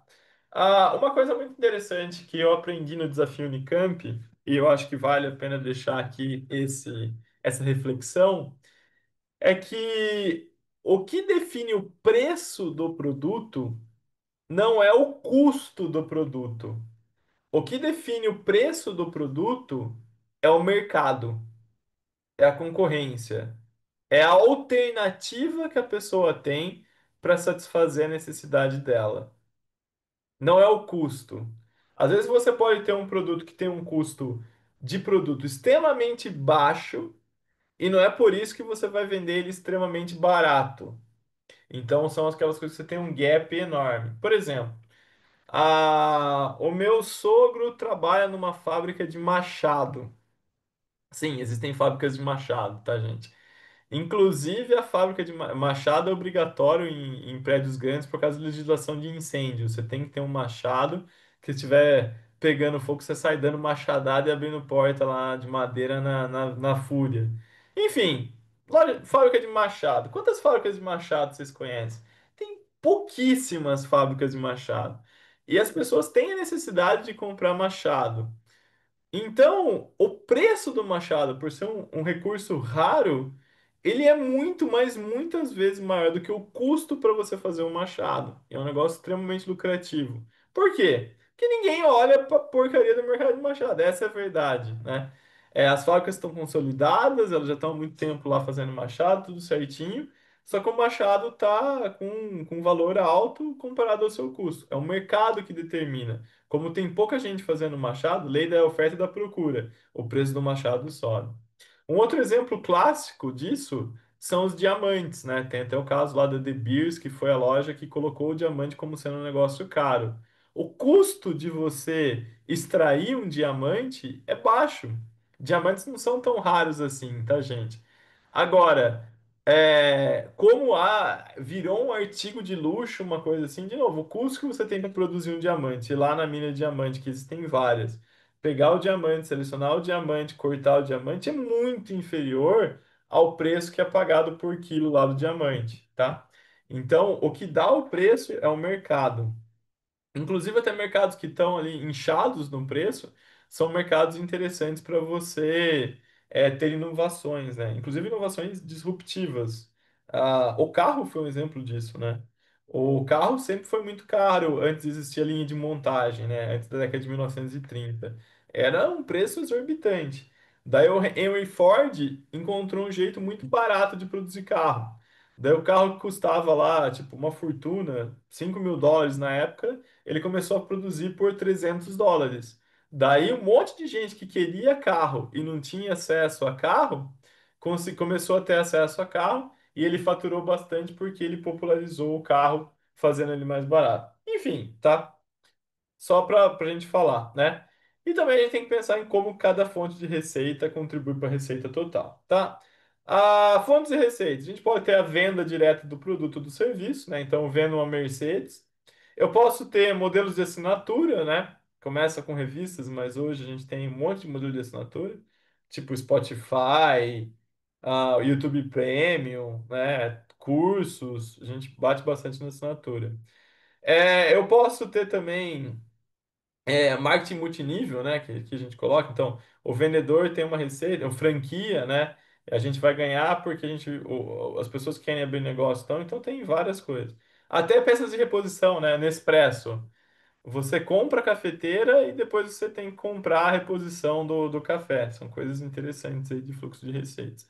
Mas você tem que falar como que o seu negócio vai parar de pé. Beleza, gente? Indo agora para o lado esquerdo, né? Recurso-chave. Como eu comentei, são aqueles. A gente pergunta quais são os recursos que a gente precisa ter para viabilizar nosso propósito de valor, né? E também qual recurso que a gente precisa ter para manter os nossos canais. O canal também entra aqui, tá, gente? Então, se eu falo que eu vou distribuir o meu produto por um site, eu tenho que ter um recurso-chave que é o site. Nossos relacionamentos também, né? A gente precisa fazer isso. Tudo do lado esquerdo, ele também envolve os canais e tudo que a gente está falando aqui. Por exemplo, se eu falo que eu vou usar um distribuidor que nem a Positron, o distribuidor tem que entrar como parceiro-chave. Exemplos de recursos-chave. Eu posso ter fábricas, né? Então eu tenho que fabricar alguma coisa, então eu vou ter a fábrica. Eu posso ter sites, então eu vou vender pelo site, então eu tenho que ter um site. Eu posso ter softwares, né, programas. Então, nossa, eu vou vender um serviço de projeto arquitetônico. Você vai ter que ter ali o seu AutoCAD, o seu SketchUp, esses softwares que permitem você desenvolver as coisas para as pessoas. Pode ser profissionais, a gente fala de recursos humanos, né? Então, se eu vou abrir uma construtora e vender casa, eu tenho que ter engenheiro, eu tenho que ter pedreiro, eu tenho que ter essas equipes que vão me diferenciar. Pode ter também equipes de venda, né? Então, um vendedor mentiroso aqui, olha, gente, que triste. Mas eu posso ter ali essas pessoas dentro, mão de obra especializadas, né? Então, se eu sou uma companhia aérea, eu tenho que ter um piloto, por exemplo, e assim vai, tá? São recursos chaves. Então, recursos financeiros, recursos humanos e tudo que vai fazer o seu negócio parar de pé. Atividades chaves, né? São as atividades. Aqui não é o que eu tenho que ter internamente, mas o que eu tenho que realizar, tá? Então a gente coloca quais atividades que conduzimos para viabilizar nosso propósito de valor, e os nossos canais, e os nossos relacionamentos. É o que que a gente tem que fazer, tá? Exemplos de atividade-chave, né? Prospectar petróleo, produzir alguma coisa, montagem. Então, aqui eu vou montar o nosso avião. entregas, né? Então, pô, eu sou o Correio, eu estou dando um propósito de valor de uma capilaridade grande pelo Brasil. Então, eu vou ter que entregar Brasil afora aí, né? Pode ser também o relacionamento, pode ser as vendas e tudo mais, tá? São todas atividades-chave. De novo, a gente geralmente foca naquilo que a gente está se diferenciando, né? Coloquei até aqui a atividade-chave, né, da Força Aérea Americana aí, né? Eles lavam também os helicópteros, tá, gente? Faz parte da manutenção. Não é só atacar e quebrar tudo, mas a manutenção, né? O helicóptero tem que estar limpinho para ele estar funcionando direito e ele conseguir agregar valor lá no combate. Beleza? Os parceiros-chave, eles seguem aí a mesma lógica, né? Só que aqui é não é o que está dentro da gente, é o que está fora da empresa. Então, é a rede expandida da empresa que a gente coloca. Quem são os nossos parceiros-chaves? Quem são os nossos fornecedores? Quais recursos-chave nós precisamos adquirir de parceiros? E quais atividades-chave são os parceiros que executam, né? Então, eu posso falar, o meu fornecedor tal, ele vai me entregar muito competitivamente tal coisa. Por exemplo, eu estou fazendo cerveja, eu vi uma cervejaria. Para minha cerveja ser a mais barata, eu preciso de um fornecedor-chave que me fornece o grão lá que eu vou fazer cerveja muito barato. Então, às vezes, todo o seu negócio ele é montado porque você tem um acordo muito bom com o fornecedor. Isso é legal, mas também é perigoso, porque se esse fornecedor para de fornecer para você, sabe-se lá Deus por quê, o seu negócio vai ter problemas para ruir, para manter-se, né?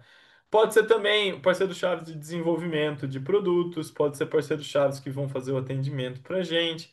A China, né? Muita gente compra coisa na China lá e tem todo um negócio revendendo as coisas da China aqui. Pode ser de centros, pode ser ter distribuidores. De novo, são aquelas pessoas externas à empresa que estão viabilizando ali a nossa entrega de valor para o cliente. E a estrutura de custo, a gente tem que responder, né? Quais os custos mais importantes? Quais os recursos-chave mais caros e que atividades são os mais caras? Então a gente põe tudo no papel e tenta entender de maneira alta ali o que que a gente vai ou não vai entregar para eles, tá? Sempre pensando em não queimar dinheiro, tá, pessoal? Beleza, então esse é o nosso Business Model Canvas, tá? E é isso que vocês vão ter que preencher pro nosso Inova Jovem, certo? Só para exemplificar um pouco, né? You're sharing, screen sharing. Vocês estão vendo aqui o Canvalizer, gente? Ou não? Ainda é a apresentação? É, ainda é apresentação, Murilo. Como é que eu troco aqui de Você tem que parar e cantinho? compartilhar Tá. novamente. Beleza. Aqui. Então aqui está o Canvalizer, né? Vocês têm o link lá, então aqui vocês vão preencher, né? Então é só entrar aqui e falar, proposição de valor. Daí vocês vão escrever aqui o que cada parte, né? Então, ó, cursos com linguagem simples e aplicáveis, né? Então, é uma ferramenta bem legal para mostrar. Mas, de novo, o segredo, né, não é a ferramenta, é o que está escrito aqui, o que vocês vão colocar. Além disso, tem as entregas aqui, né, aquilo que vocês vão ter que entregar. Vocês vão ter que também preencher essas proposições de valor, né? Então, tem aqui também o template inclusive com as informações, né, que vocês vão, por exemplo, o segmento de clientes. Quem vai usar ou comprar a solução? Pode ser um grupo específico ou empresas. Mostrem que vocês pesquisaram sobre esse público, né? Então, qual é o tamanho desse público? Onde são? Onde estão? O que querem, né?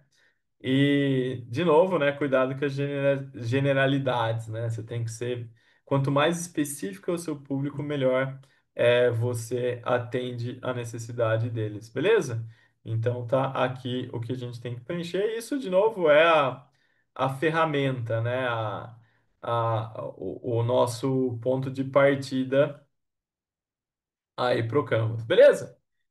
Seguindo aqui para a segunda parte, a gente tem que entender que esse ponto de partida, onde você começa a fazer, de novo, é dentro do mundo da sua cabeça, tá, gente? É só o ponto de partida, tá? É um monte de palpite, a gente vai ter que avalidar, né? Então, eles são hipóteses, são chutes, são palpites, tá? A gente tem que sempre validar. Então, para sair dessas hipóteses e para os fatos, nós precisamos ir para cima, né? Então, primeiro avaliar se isso daí é uma coisa boa ou não e depois testar, beleza?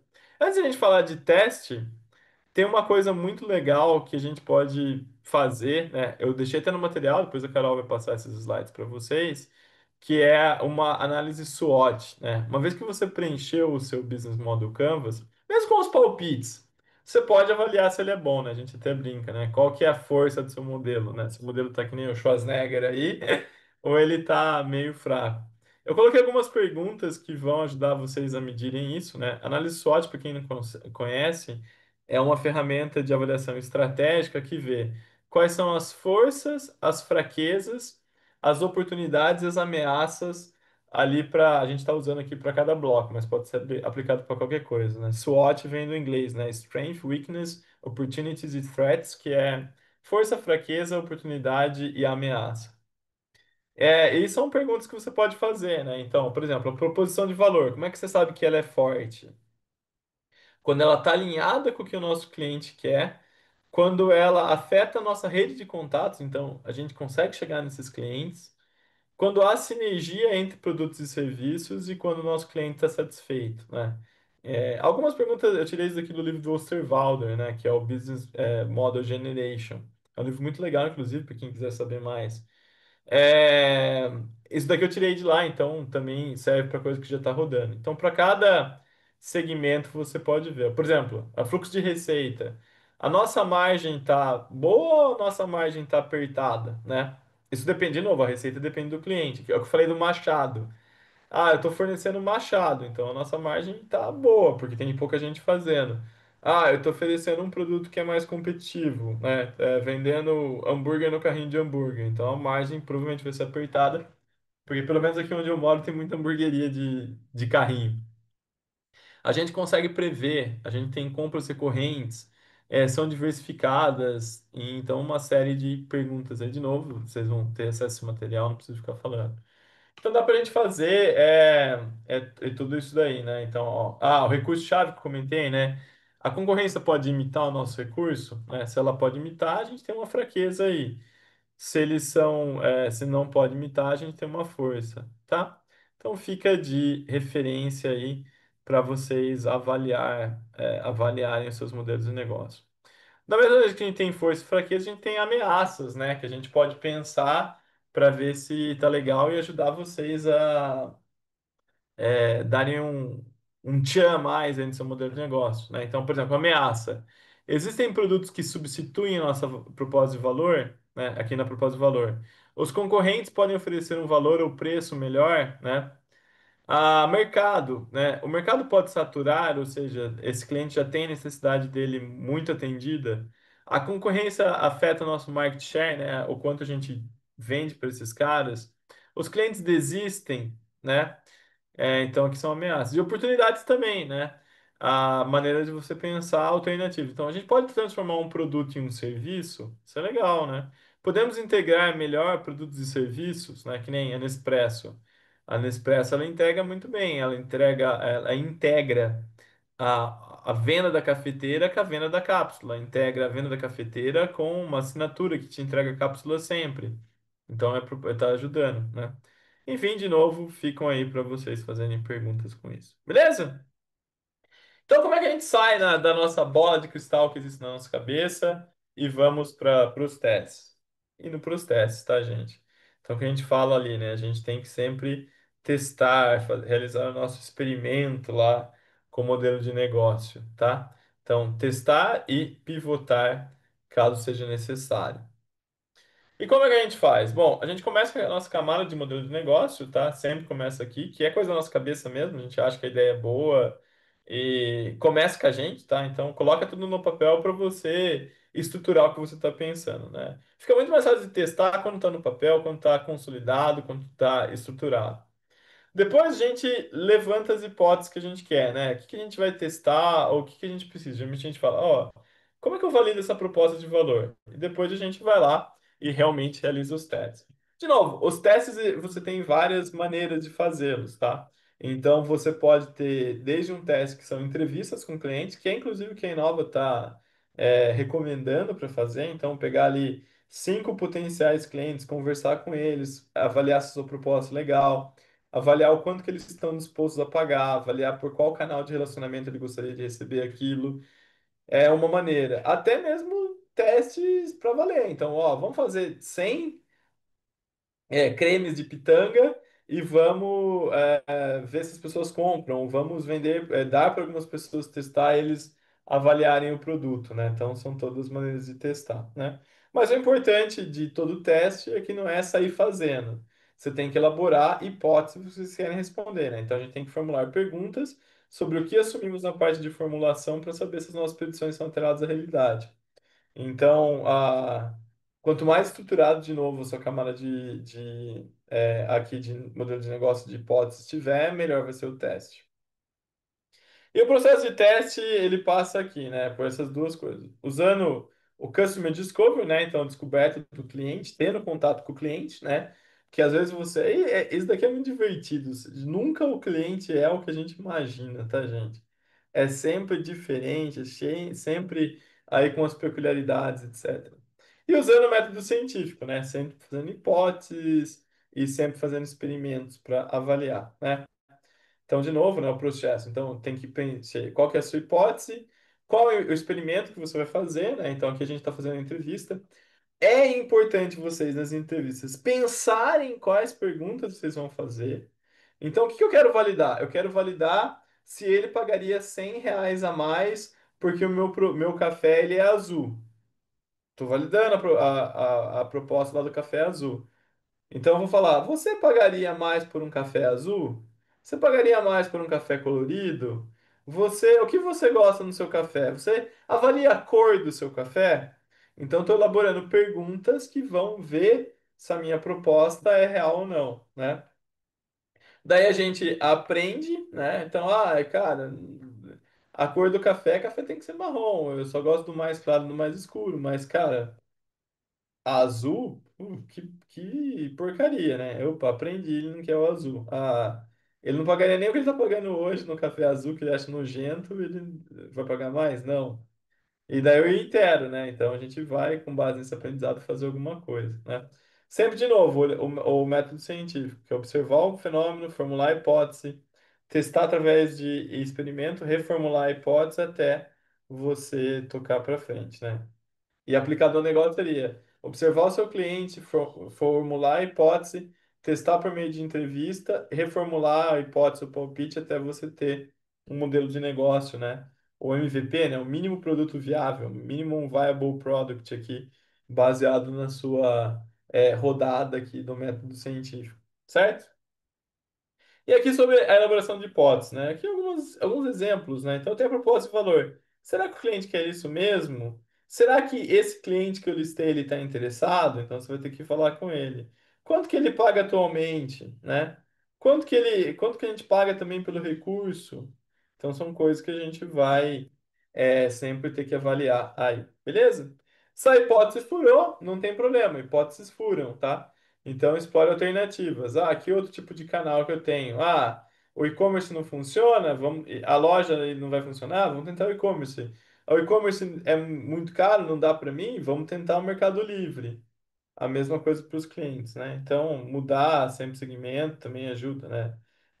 Por exemplo, a autopeça. A autopeça vende para montadora e a autopeça vende para o que eles chamam de aftermarket, né? Que é o pessoal que troca peça. A mesma peça, a montadora paga R$ 60, mas o cliente final paga 220 ali na autopeça. Então, são mercados diferentes com o mesmo produto. Eu já falei do Lego também, né? E sempre mudar. Então, ó, às vezes o seu produto é óleo de pitanga, que nem no meu caso lá. Eu posso vender para cosmético. Se cosmético não quer, talvez o cara da farmacêutica se interesse, né? Então, a gente sempre vai reavaliando aí em cada uma das coisas. Certo, gente? E para encerrar aqui o nosso workshop, algumas coisas, né? A gente tem que se conhecer, né? A gente fala que toda a estratégia de negócio que dá certo, ela é o que o cliente está pensando, o que o cliente está precisando, mas não só o que o cliente está precisando, o que você consegue fazer, tá? Então a gente tem que olhar para dentro e olhar para fora, né? Então, o que que a gente consegue fazer que vai ser competitivo e que vai satisfazer melhor o cliente naquela necessidade que ele tem, né? E, de novo, né? As empresas quebram sempre pela falta de clientes. Então, a gente tem que achar aquela pessoa que precisa daquilo que a gente consegue fazer e a criatividade a jogada aí é legal, é como que a gente fecha essa engrenagem, né? E explorar tudo que existe aí no mundo de negócio, que a gente comentou um pouco, tem que fechar essa engrenagem, certo? E de novo, né? O Canvas, ele é o tabuleiro, né? O jogo é você que faz, né? Então você que vai colocar a sua criatividade, você que vai pensar aí e vai ter que validar, né? Vocês precisam validar e precisa provar que o seu negócio para de pé. Não é só a gente colocar lá no chat. Se a gente colocar no chat GPT, ele vai dar vários modelos legais pra gente. Só que, cara, ele não valida, né? A gente tem que pegar e validar e saber. É só assim que vai fazer o negócio dar dinheiro, o negócio tocar adiante. Tudo bem, gente? O que eu tinha para falar para vocês é isso aí, né? Espero ter dado aí no tempo a gente fazer as perguntas, né? Tava procurando, programando para ter às 11h30. De novo, exercitem a sua criatividade, pensem muito nessa validação, é uma ferramenta muito legal o Canvas. E assim, a experiência desse tipo de competição, a experiência desse tipo de atividade é maravilhosa. Eu tenho certeza absoluta que a minha vida, pelo menos, mudou quando eu fiz isso lá no Desafio Unicamp, né? Hoje a gente trabalha aí, tem empresa e tudo mais, e, cara, é decisivo o aprendizado que a gente tem de sair no mercado, de usar a criatividade e tocar adiante nisso daí. Bom, no mais é isso. Se alguém tiver alguma pergunta, a gente pode estar aberto aí para resposta. Muito obrigada, Murilo. Muito importante também a capacitação que o Murilo trouxe aqui para vocês, tá, pessoal? Porque é o que vocês vão usar agora para transformar essa ideia de vocês em um modelo de negócios e entregar e concorrer a 6 vagas como finalistas. Então, gente, é de extrema importância. Vocês terão outros recursos também, vocês terão acesso a mentores, que são profissionais do mercado, mas calma que as fases elas vão avançando. Vocês sei que está todo mundo ansioso, mas na próxima quarta-feira vocês vão aprender aí como que solicita essas mentorias, porque os mentores eles vão ajudar vocês nessa construção. Então, tudo que o Murilo ensinou para vocês agora, vocês vão colocar no papel e vão ter a oportunidade de acionar mentores para tirar algumas outras dúvidas e para tentar deixar aí o material e a entrega de vocês mais robusta. E até mesmo para ter uma ajuda nas validações. Então, vocês têm essa atividade aí de entregar pelo menos 5 validações, que vai estar descrito, que está descrita lá no documento de vocês, que vocês precisam entregar 5 validações com potenciais clientes, e vocês podem ficar perdidos, né? Como eu vou validar? Com quem eu vou validar? E aí, os mentores também pode ser um recurso para ajudar vocês. Tá certo? Então, estamos abertos às perguntas e respostas. Eu vi que vocês estão com dúvidas também sobre a competição, então podem perguntar, podem escrever bastante também para o e-mail do Inova Jovem. Vou pedir para o Roberto Martins deixar o e-mail aqui para vocês sempre lembrarem, então podem acionar o e-mail. E fiquem à vontade para tirar dúvidas sobre cada ponto do modelo de negócios, até de já colocar a ideia, de pensar na ideia de vocês para o modelo de negócio. Aproveitem esse tempo para tirar dúvidas. Murilo, eu vou trazer uma dúvida que sempre acontece, que é uma dor muito grande quando a gente vai avaliar, quando a gente manda os modelos de negócio para avaliação, a gente percebe essa dificuldade deles, que é na estrutura de custos, que tem esse tópico e eles sempre ficam da dúvida de como estruturar se não tem, né? Se não tem se não sabe na prática quanto realmente vai custar cada coisa. Então, como que eles podem colocar isso? Em uma previsão, né, em uma possibilidade. Como que seria a melhor forma deles detalharem essa estrutura de custos? Tá, vocês têm que detalhar fazendo orçamentos, tá? A maioria das vezes. E se não há um orçamento, procurando fontes que vão avaliar mais ou menos quanto que custa aquilo. Então, por exemplo, se eu falo que eu tenho que ter uma plataforma de curso, é legal você olhar as empresas que fazem essas plataformas de curso e orçar com eles. Daí vocês vão saber quanto que custa por cliente, quanto que custa por mês, quanto que custa por aí. É lógico que os seus custos eles vão ser sempre subdimensionados, tá? Isso é. Eu lembro que o meu mentor no Desafio Unicamp, ele falava assim, cara, se você calculou todos os seus custos e ele tá dando lá, sei lá, R$ 10 por cliente, você triplica ele porque tem um monte de coisa que existe aí que você não considerou. Então, às vezes você não considerou algum detalhe de imposto, às vezes você não considerou que você vai ter que pagar na propaganda e vai ser mais caro do que você imagina. Então ele sempre brincava, se o seu preço do que o cliente pagaria tá 3 para um, né? Ou seja, 3 vezes o custo, ele tá legal. Mas nesse primeiro momento, como que você valida? É olhando isso. Então, olhando, pô. Quanto que custa tal recurso-chave? Quanto que custa tal atividade-chave? Ah, eu vou ter que ter dois engenheiros, mais um software, mais não sei o que lá. Então vê lá, o ChatGPT às vezes ajuda para dar uma noção. Você pode ver o salário dessas pessoas, né, numa ferramenta como o LinkedIn e tudo mais, mas pesquisa, sabe? E de novo, tem que ter uma margem grande nesse momento inicial, porque tem um monte de coisa que a gente não considera que vai ali, né? Ele até brincava, né? O mentor falava lá, pô, se tá 2 para um, vai ser apertado. Se tá 3 para um, vai ser ok, né? Então, é assim que a gente avalia mais ou menos isso. Ah, legal, boa dica para eles, né? Para eles pesquisarem o valor real, né, do que eles vão utilizar de plataforma, de custo de software. Muitos trabalhos são baseados em aplicativos, né? São algum aplicativo para alguma demanda. Então, legal eles pesquisarem valores reais de aplicativos, né, para colocarem ali na estrutura de custos como uma expectativa.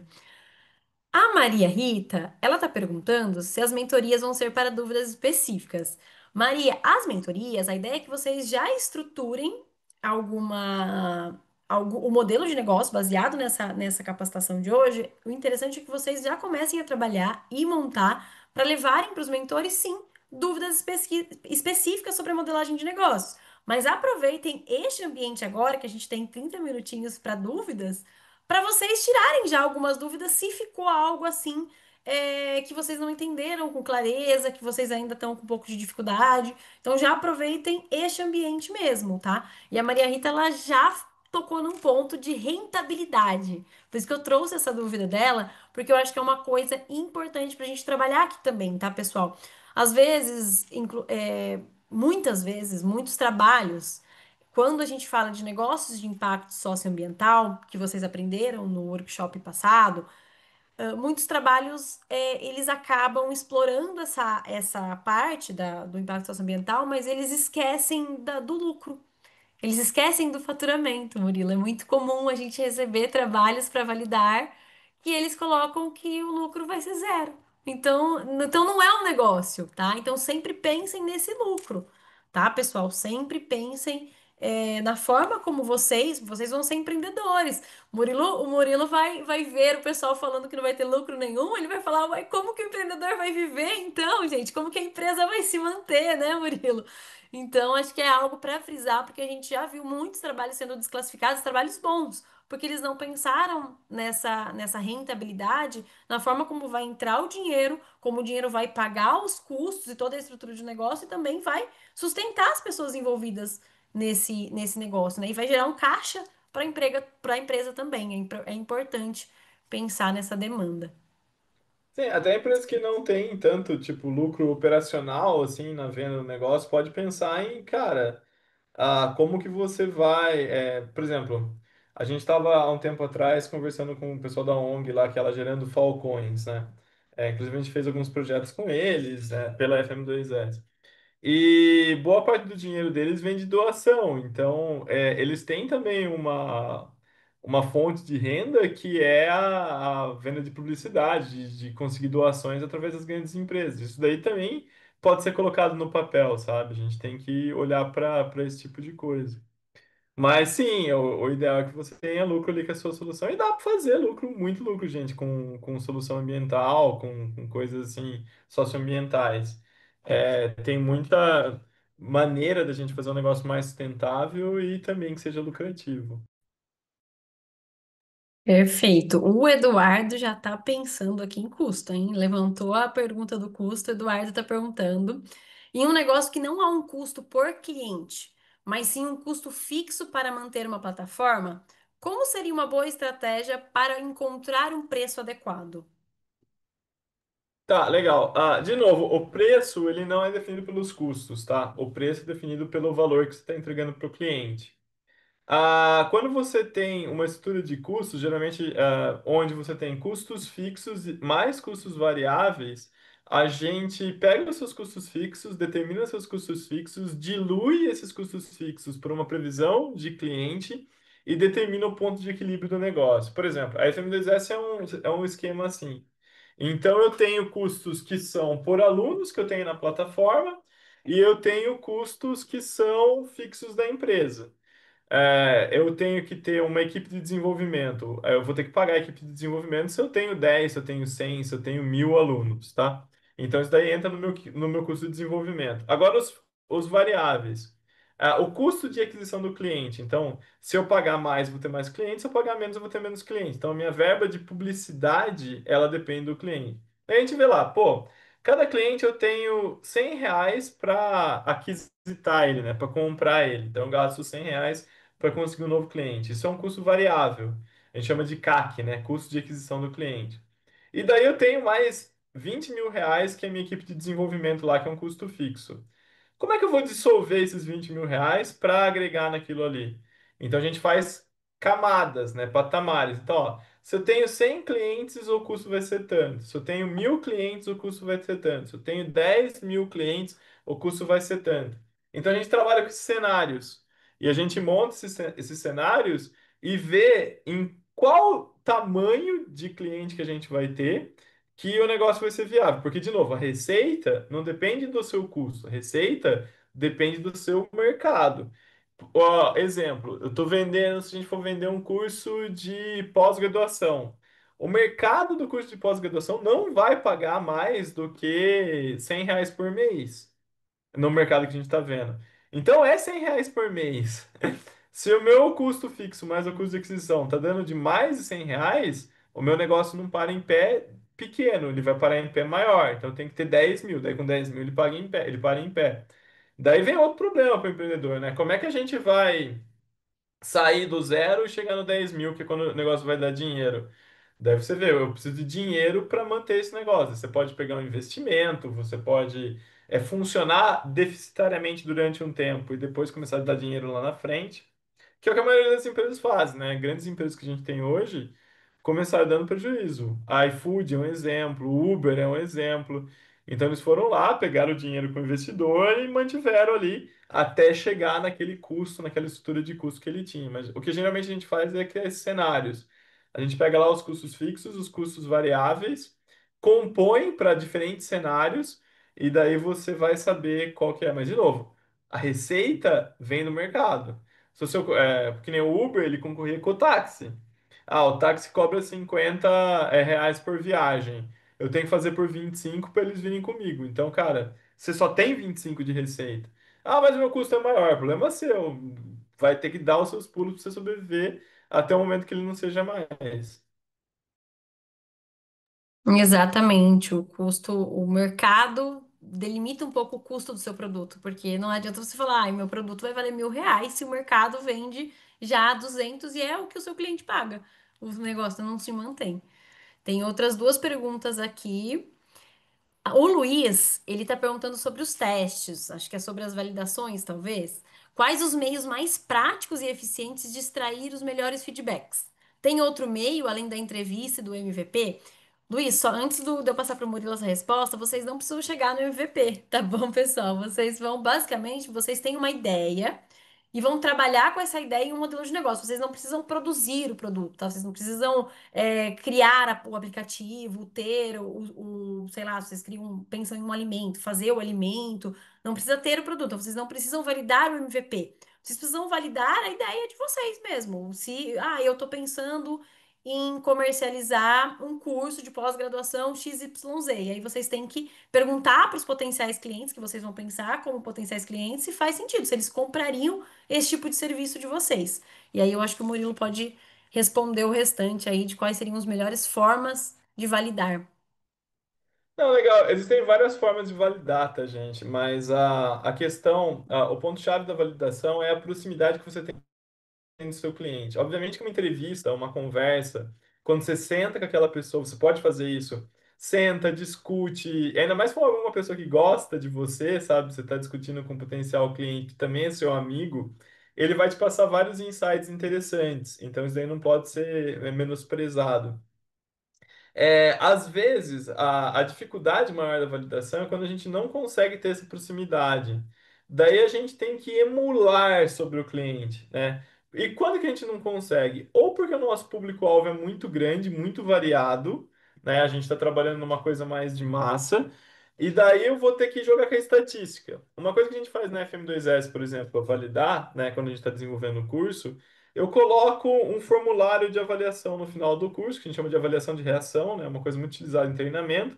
E a pessoa responde para mim o que mais ela gostou, o que mais ela não gostou no curso, por que ela está fazendo aquele treinamento e por que ela está fazendo aquele treinamento com a gente.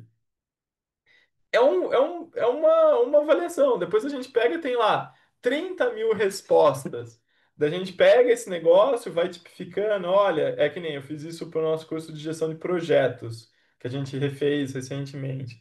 Daí tinha lá, tinha gente que já era o cara que já trabalhava com projetos e queria saber das novidades. Tinha outro que era o aluno de engenharia e estava querendo saber mais de projeto porque ele achava que era uma área legal.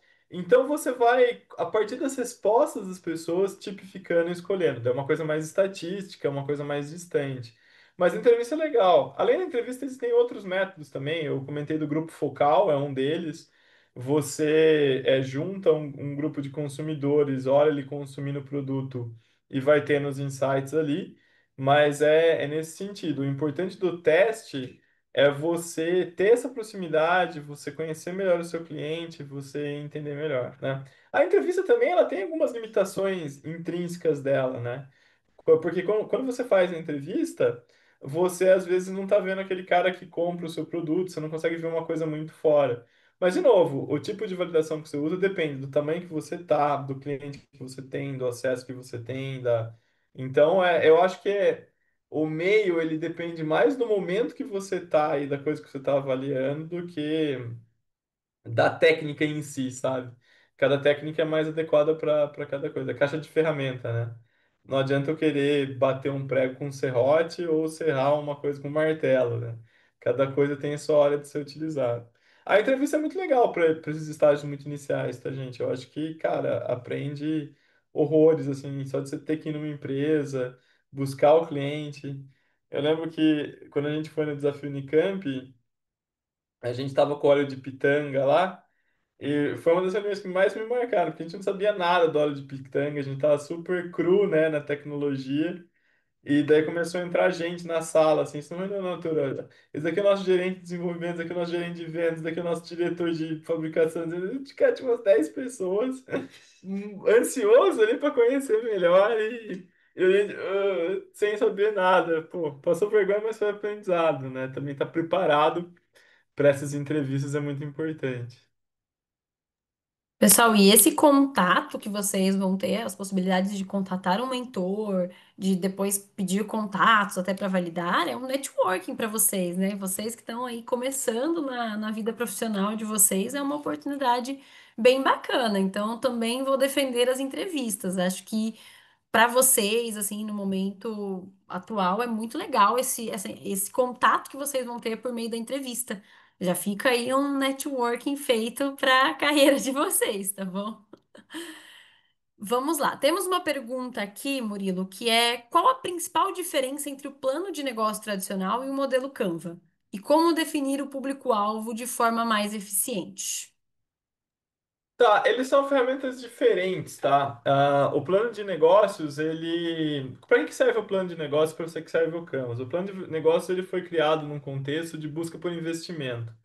Então, quando um banco, ou algum investidor, ele pensa em dar um dinheiro para você, você fala assim, pô, eu preciso de US$ 1 milhão para eu parar de pé até o meu negócio ser lucrativo, que é aquilo que a gente estava conversando. O plano de negócios, que é um documento formal grande de umas 30 páginas que você vai escrever, você está mostrando como funciona o seu negócio, como você vai, nos próximos meses, usar esse dinheiro para você chegar lá e por que que você acha que vai dar certo? Então, essa é o objetivo do plano de negócio. Então, você fala lá do seu diferencial, você fala da equipe, você mostra um plano financeiro escalonado no tempo. Então, ele tem esse intuito de mostrar que o negócio para de pé. Agora, é um saco, assim, para ser sincero, preencher um plano de negócios. Inclusive, isso foi uma das motivações do Osterwalder. Ele falava que muito programa, muito negócio que estava nascendo ali, se o cara for, até ele terminar de escrever o plano de negócio dele, ele já tinha mudado de ideia, ele já tinha ido para outra coisa, já tinha pivotado. Então, o modelo de negócio ele serve como uma fase inicial de você explicar o que está acontecendo. E, de novo, o Canvas ele é muito maravilhoso porque ele é a ferramenta mais leve que existe hoje para mostrar como o negócio funciona, para mostrar como o negócio funcionar e ver o que precisa fazer para parar de pé. Isso não exclui o plano de negócio tradicional, que é o de 30 passos. Se você for no banco, ou se você for num investidor que quer pôr dinheiro naquilo, você vai ter que fazer isso. Mas, de novo, a diferença é que ele é mais leve e usado mais para conscientização geral, né? O Canvas. E o plano de negócio, um negócio mais escalonado, um plano ali mais detalhado para você ver como que você vai lidar com o investimento. E ela também me perguntou como definir o público-alvo de uma Ah, forma sim. mais eficiente. Perdão, eu pulei essa parte. A definição do público-alvo, eu acho que é mais. A maneira mais eficiente seria uma validação, né? Ah, eu acho que você define de maneira eficiente quando você conhece o público-alvo. Então, se é uma coisa que você está muito familiarizado, você é parte do público-alvo, você viveu em parte do público-alvo e você vê que aquele público-alvo tem uma necessidade que não está sendo satisfeita, isso ajuda muito, né? Então, se por exemplo, nossa, eu vou fazer um artigo para skatista e eu sou skatista, eu sei o que um skatista pensa, eu sei o que um skatista precisa, eu sei qual é por que que o skatista não está bem satisfeito naquela necessidade. É diferente de uma pessoa que nunca andou de skate pensar num negócio para skatista. Porque ele tem uma ideia que não é a ideia real do que é o skatista. Ele vai ter que primeiro aprender o que é um skatista e depois ele desenvolver aquilo para o skatista, tá? Então eu acho que é essa a questão, né? É lógico que muitos dos negócios que a gente faz não são negócios para pessoas como nós. Eu acho legal isso. Então você nunca vai definir ele direito no primeiro momento porque você não conhece. Por isso que a validação, por isso que o teste, por isso que a pivotagem é tão importante, sabe? Para ir lá, olhar, ver se aquele bicho que você pensou que era o seu cliente é um bicho que voa, é um bicho que nada. Então a gente tem que olhar. E é difícil, né? Quando não é uma coisa muito ligada com a gente, é difícil da gente falar com lugar de fala ali. A gente tem que, lógico, ir emulando e pivotando, né? Essa é a coisa mais importante. E o que pode ajudar vocês também é que vocês tiveram que pensar, quando vocês se inscreveram no Nova Jovem, em um problema. Então, quando vocês já pensaram em um problema para vocês trabalharem, tenta pensar quem sofre com aquele problema, quem está de fato sendo impactado com aquele problema. Acho que aí vocês podem chegar no público-alvo, de vocês. Mas como o Murilo disse, pode ser que não seja o público-alvo perfeito, porque o negócio passa por várias etapas, várias melhorias depois. Vamos para nossa última pergunta antes de liberar todo mundo para o almoço e desejar uma boa sorte para todo mundo. A Maria Rita, ela acredito que a equipe dela esteja pensando em um negócio com foco social que visa diminuir custo ao máximo para o cliente. E ela perguntou se tem algum modo de manter a empresa sem uma falência inicial. Então, é que nem eu comentei do exemplo da ONG lá do Gerando Falcões, né? Vocês têm acesso a mais possibilidade de financiamento quando vocês trabalham com negócio social. Então, tentar ter pessoas que acreditam na mesma ideia, que acreditam que aquilo é uma vantagem, ou que pode se beneficiar pela imagem que a sua ONG passa, né? Sejamos realistas e pragmáticos aqui. Essas pessoas podem financiar esse tipo de negócio, né? Então, você tem que pensar na parte do dinheiro e como que você não vai falir, tá? Seja se você vai pegar marcas e empresas e através do trabalho que você está realizando, passar uma imagem que essas marcas, essas empresas estão preocupadas também junto com você, e isso ajuda, às vezes, você a conseguir dinheiro delas, né? É o que eu falei do Google, né? Se você não é cliente, você acaba sendo produto, né? Então a gente pode pensar também em produto, lógico, não para o usuário final que a gente está querendo fazer o trabalho social, mas para algum tipo de organização que se beneficie com isso, para manter isso daí rodando, né? Daí você também vai ter que pensar no pitch, na proposta de valor, na sua diferenciação também para o cara que vai pagar, né? como que o meu programa pode atrair mais investimento de grandes marcas, de grandes empresas do que as alternativas que eles têm. Essa é a questão. Exatamente. Pessoal, vamos ver quem estava aqui com a gente hoje. Vocês mandaram bastante mensagens. A gente teve pessoal de Ouro Preto, de Pirituba, Rio Claro, Murilo. Olha, tem um pessoal Olha aí de Rio só, Claro, pertinho de você. Tem gente de Porto Velho, do Colégio da Embraer, aqui em Botucatu, que eu estou aqui, não sei se é de Botucatu, na verdade, mas eu estou aqui em Botucatu, tem o Colégio Embraer, Bento Quirino. Tiveram com a gente também, vamos ver quem mais. Hortolândia, Embraer novamente, Guarulhos, pessoal de Campinas novamente. Bom, pessoal, Belo Horizonte, tem uma diversidade bacana aqui com a gente hoje. O pessoal lá de Patos, tem Piracicaba, uma galera aqui com a gente hoje, espalhada aí pelo Brasil. Então, eu agradeço novamente ao Murilo Marques, agradeço a Jéssica, a Jael, ao Roberto Martins, que é aqui da equipe da Inova e está em contato com vocês diretamente aí por e-mail. Então, muito obrigada a todos, muito obrigada a todos vocês que estiveram aqui com a gente. Espero que vocês tenham aproveitado a capacitação. E uma boa sorte para todo mundo. Já comecem a desenvolver o modelo de negócio de vocês. E a gente se vê quarta-feira no treinamento de mentorias, tá certo, pessoal? Então, um bom sábado para vocês e até breve. obrigado, pessoal. Tchau, tchau.